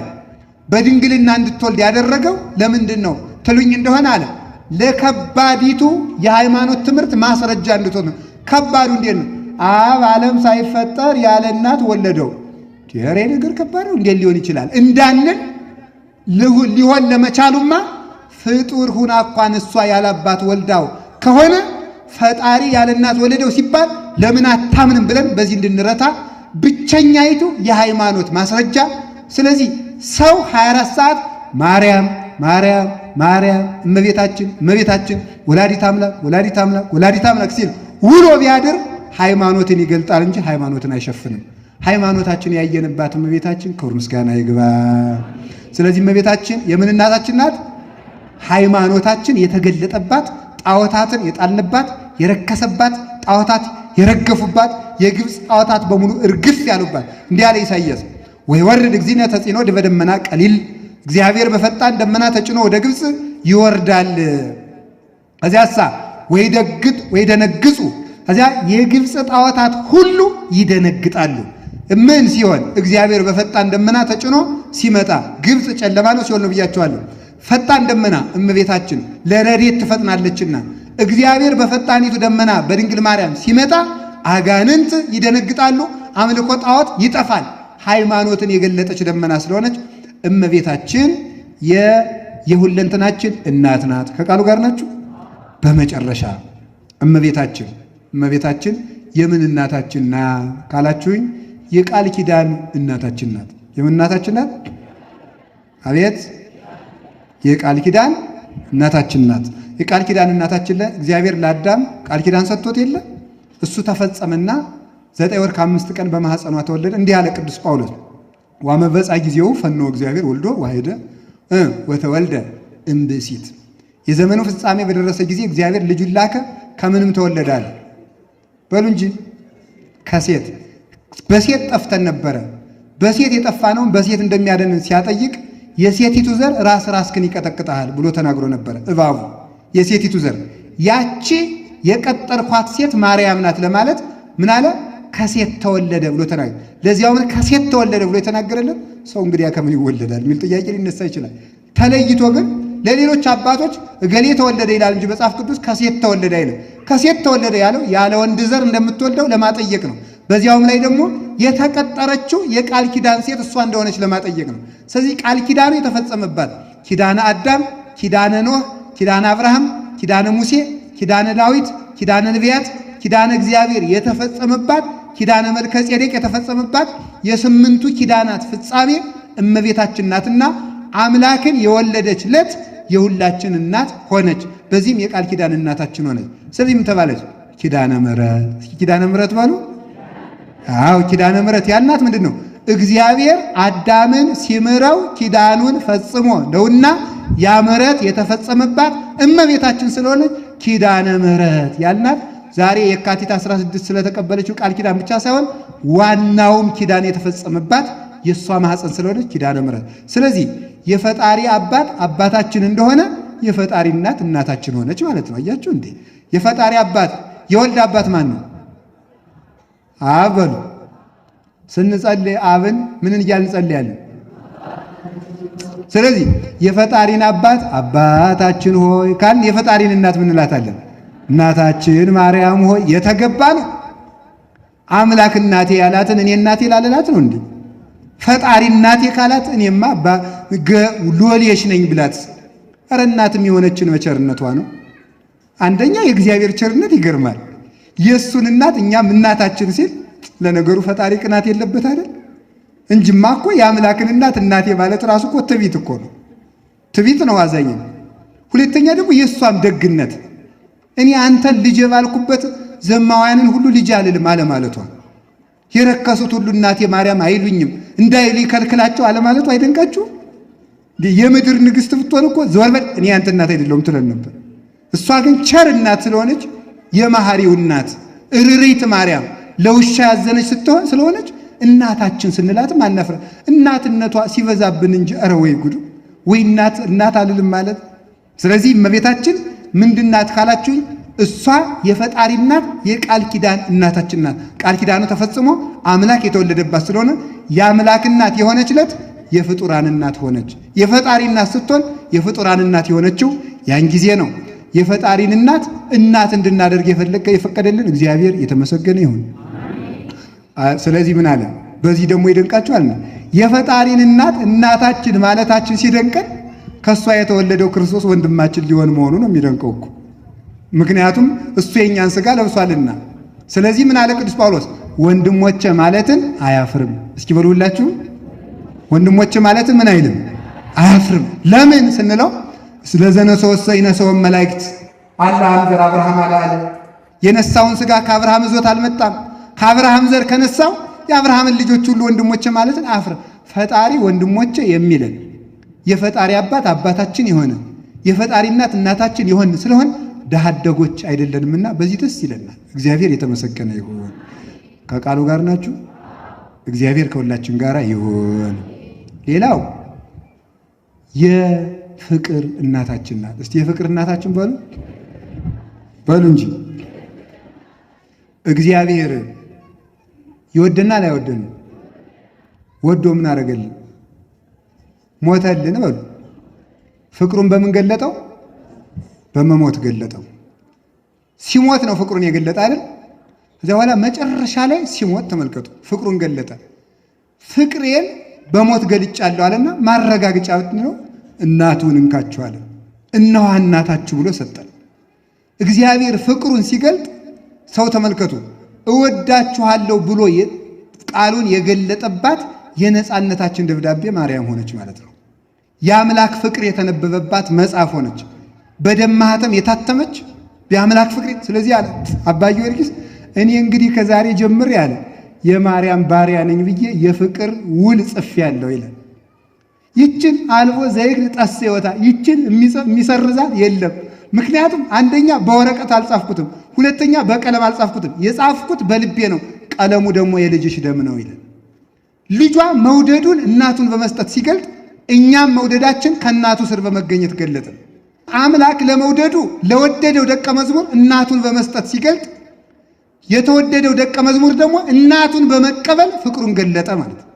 ስለዚህ እግዚአብሔር እኛን መውደዱን ልጁን እናቱን በመስጠት ሲገልጥ እኛም እናቱን በመቀበል እሱን መውደዳችንን እንገልጣለንና የእግዚአብሔርና የሰው የፍቅር ማህተማችን እመቤታችን ናት። እሷን በመያዝ አምላክን እንደምንወድ ማስረጃ እናደርጋለን። እስመ ዘያፈቅር ተመልከቱ፣ እስመ ዘያፈቅሮ ለወላዲ ያፈቅር ዘኒ ተወልደ እምኔሁ።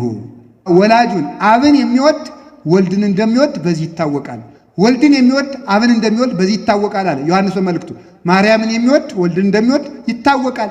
በዚህም ያጸናት አብን እንደሚወድ ይታወቃል። በዚህም ያነጻት የቀደሳት የጠበቃት መንፈስ ቅዱስን እንደወደደ በዚህ ይታወቃል። ማርያምን የሚወድ ሥላሴን ይወዳል። ማርያምን የጠላ የሥላሴ ጠላት ነው። የሥላሴ ወዳጅ እንድንሆን እናቱን እንድንወድ እግዚአብሔር ይርዳን። ሌላው እመቤታችን የአደራ እናታችን ናት። እስኪ የአደራ እናታችን ሆኑ። አይዟችሁ፣ የምን እናታችን? የአደራ እናታችን። የአደራ እናታችን ምን ሆነው እኛን እንዲህ ይገርማል። አባት ሲሞት ልጄን አደራ ብሎ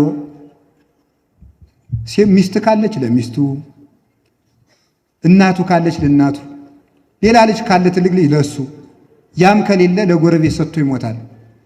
ጌታችን ኢየሱስ ክርስቶስ ሲሞት ለእናቱ አደራ ሰጥቶን ነው የሞተ። ስለዚህ ምን አለ? እነሆ ልጆችሽ ብሎ ሰጠ። ስለዚህ እግዚአብሔር ሲሰቀል ለማን አደራ ሰጠን ስትሉ ለእናቱ። እስኪ ለእናቱ በሉ። ከእናት በላይ ታመኛለ እንዴ? የለም። ስለሌለ ለእናቴ አደራ ሰጥቻችኋለሁ፣ የምትፈልጉን ነገር ከሷ ጠይቁ። ስለዚህ ተመልከቱ። ስለዚህ ምን አለ?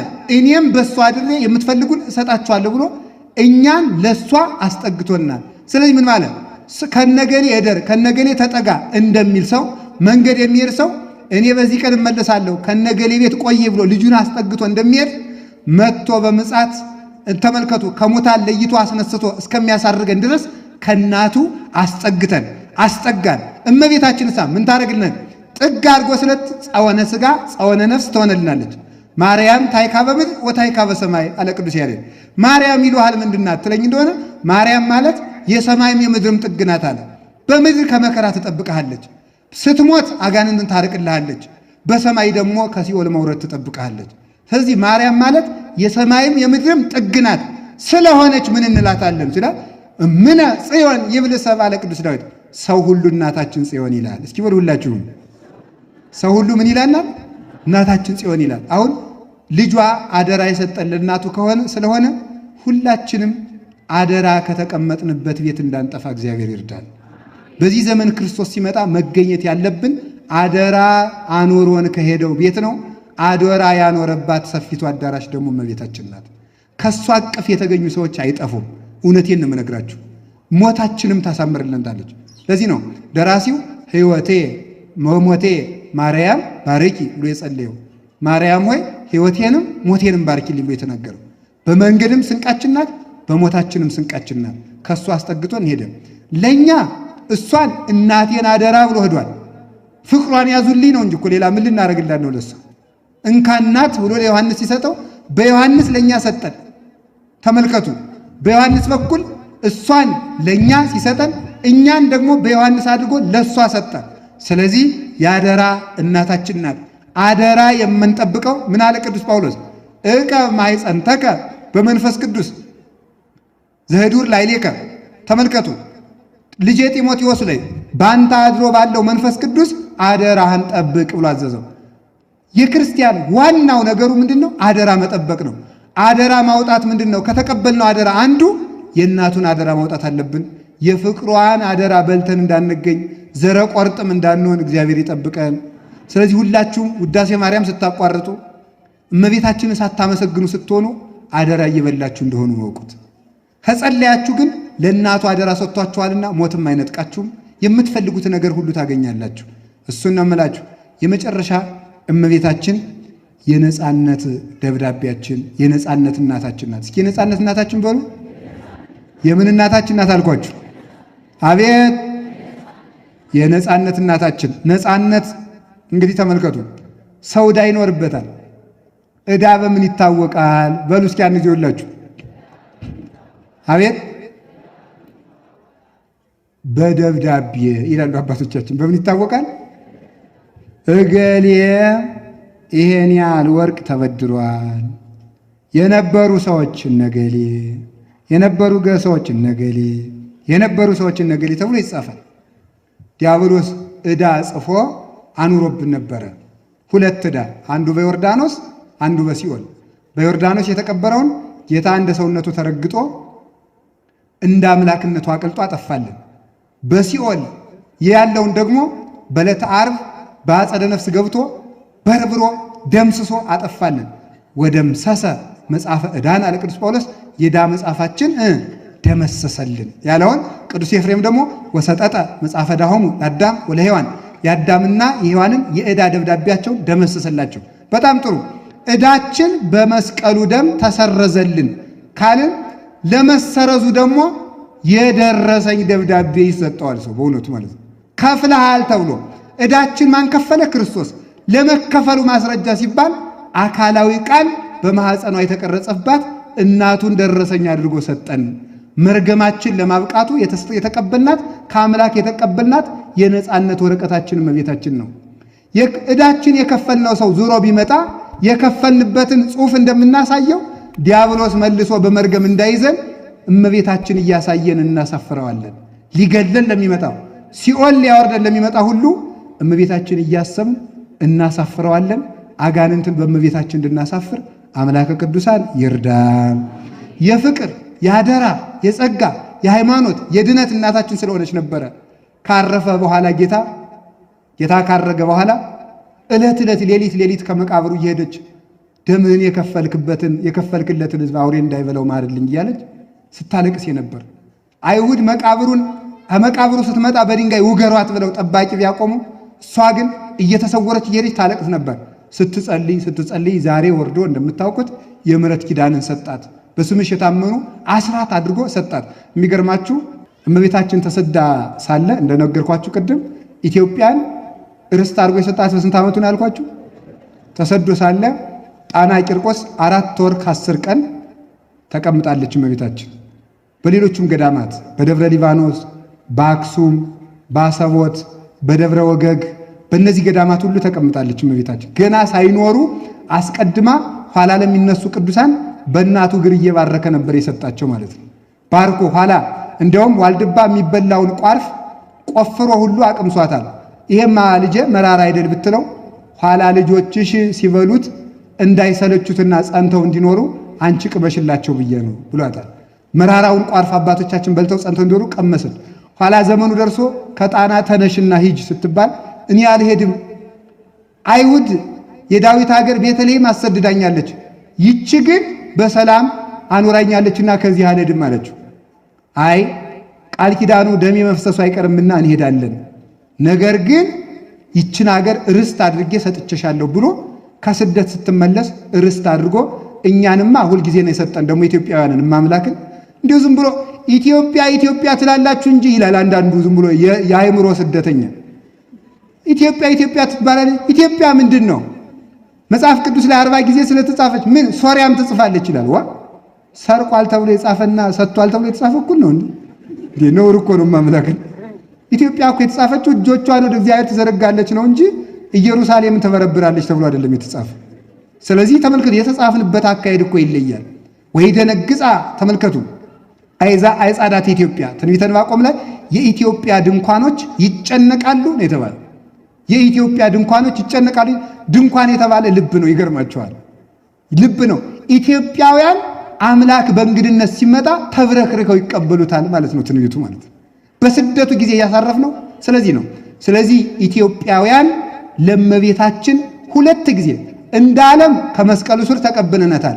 እንደ ስደቷ ደግሞ በ2 ዓመቱ የተቀበልናት የርስታችን ቃል ኪዳን ናት። ስለዚህ ኪዳነ ምሕረት ያንን ለምና ዛሬ ደግሞ በየካቲት 16 ምሕረት ስትቀበል አብረን ምሕረት የተቀበልንበት ሰኔ ጎልጎታንም ሰኔ 21 ቀን ጸልያ ስትቀበል ተቀብለናል። ሰኔ ጎልጎታ ቀላል ጸሎት እንዳይመስላችሁ። የአቡነ ደብረ ሊባኖስ 3ኛ የመንፈስ ልጅ እጨጌ ፊልጶስ ሰኔ ጎልጎታ እየጸለዩ እሳት ያጠፉ ነበር። ታላቅ ጸሎት ናት በእውነቱ። ቢያንስ ብትችሉ በ16 ጸልዩዋት። ስለዚህ ደግሞ እዚህ ደግሞ አዲስ አበባ ደግሞ ሐመረ ኖህ ኪዳነ ምሕረት አለች አይደል? ሌላም ብዙ ኪዳነ ምሕረት አለ አይደል? ግን ሐመረ ኖህ ለምን እንደተባለች የቤት ሥራ ሰጥቻቸዋል። እንጦጦ ኪዳነ ምሕረት ለምን ሐመረ ኖህ እንደተባለች እሷን ሰጥቻቸዋለሁ። ኪዳነ ምሕረት ቀድሞ ኖህን በጥላዋ አሻግረዋለች።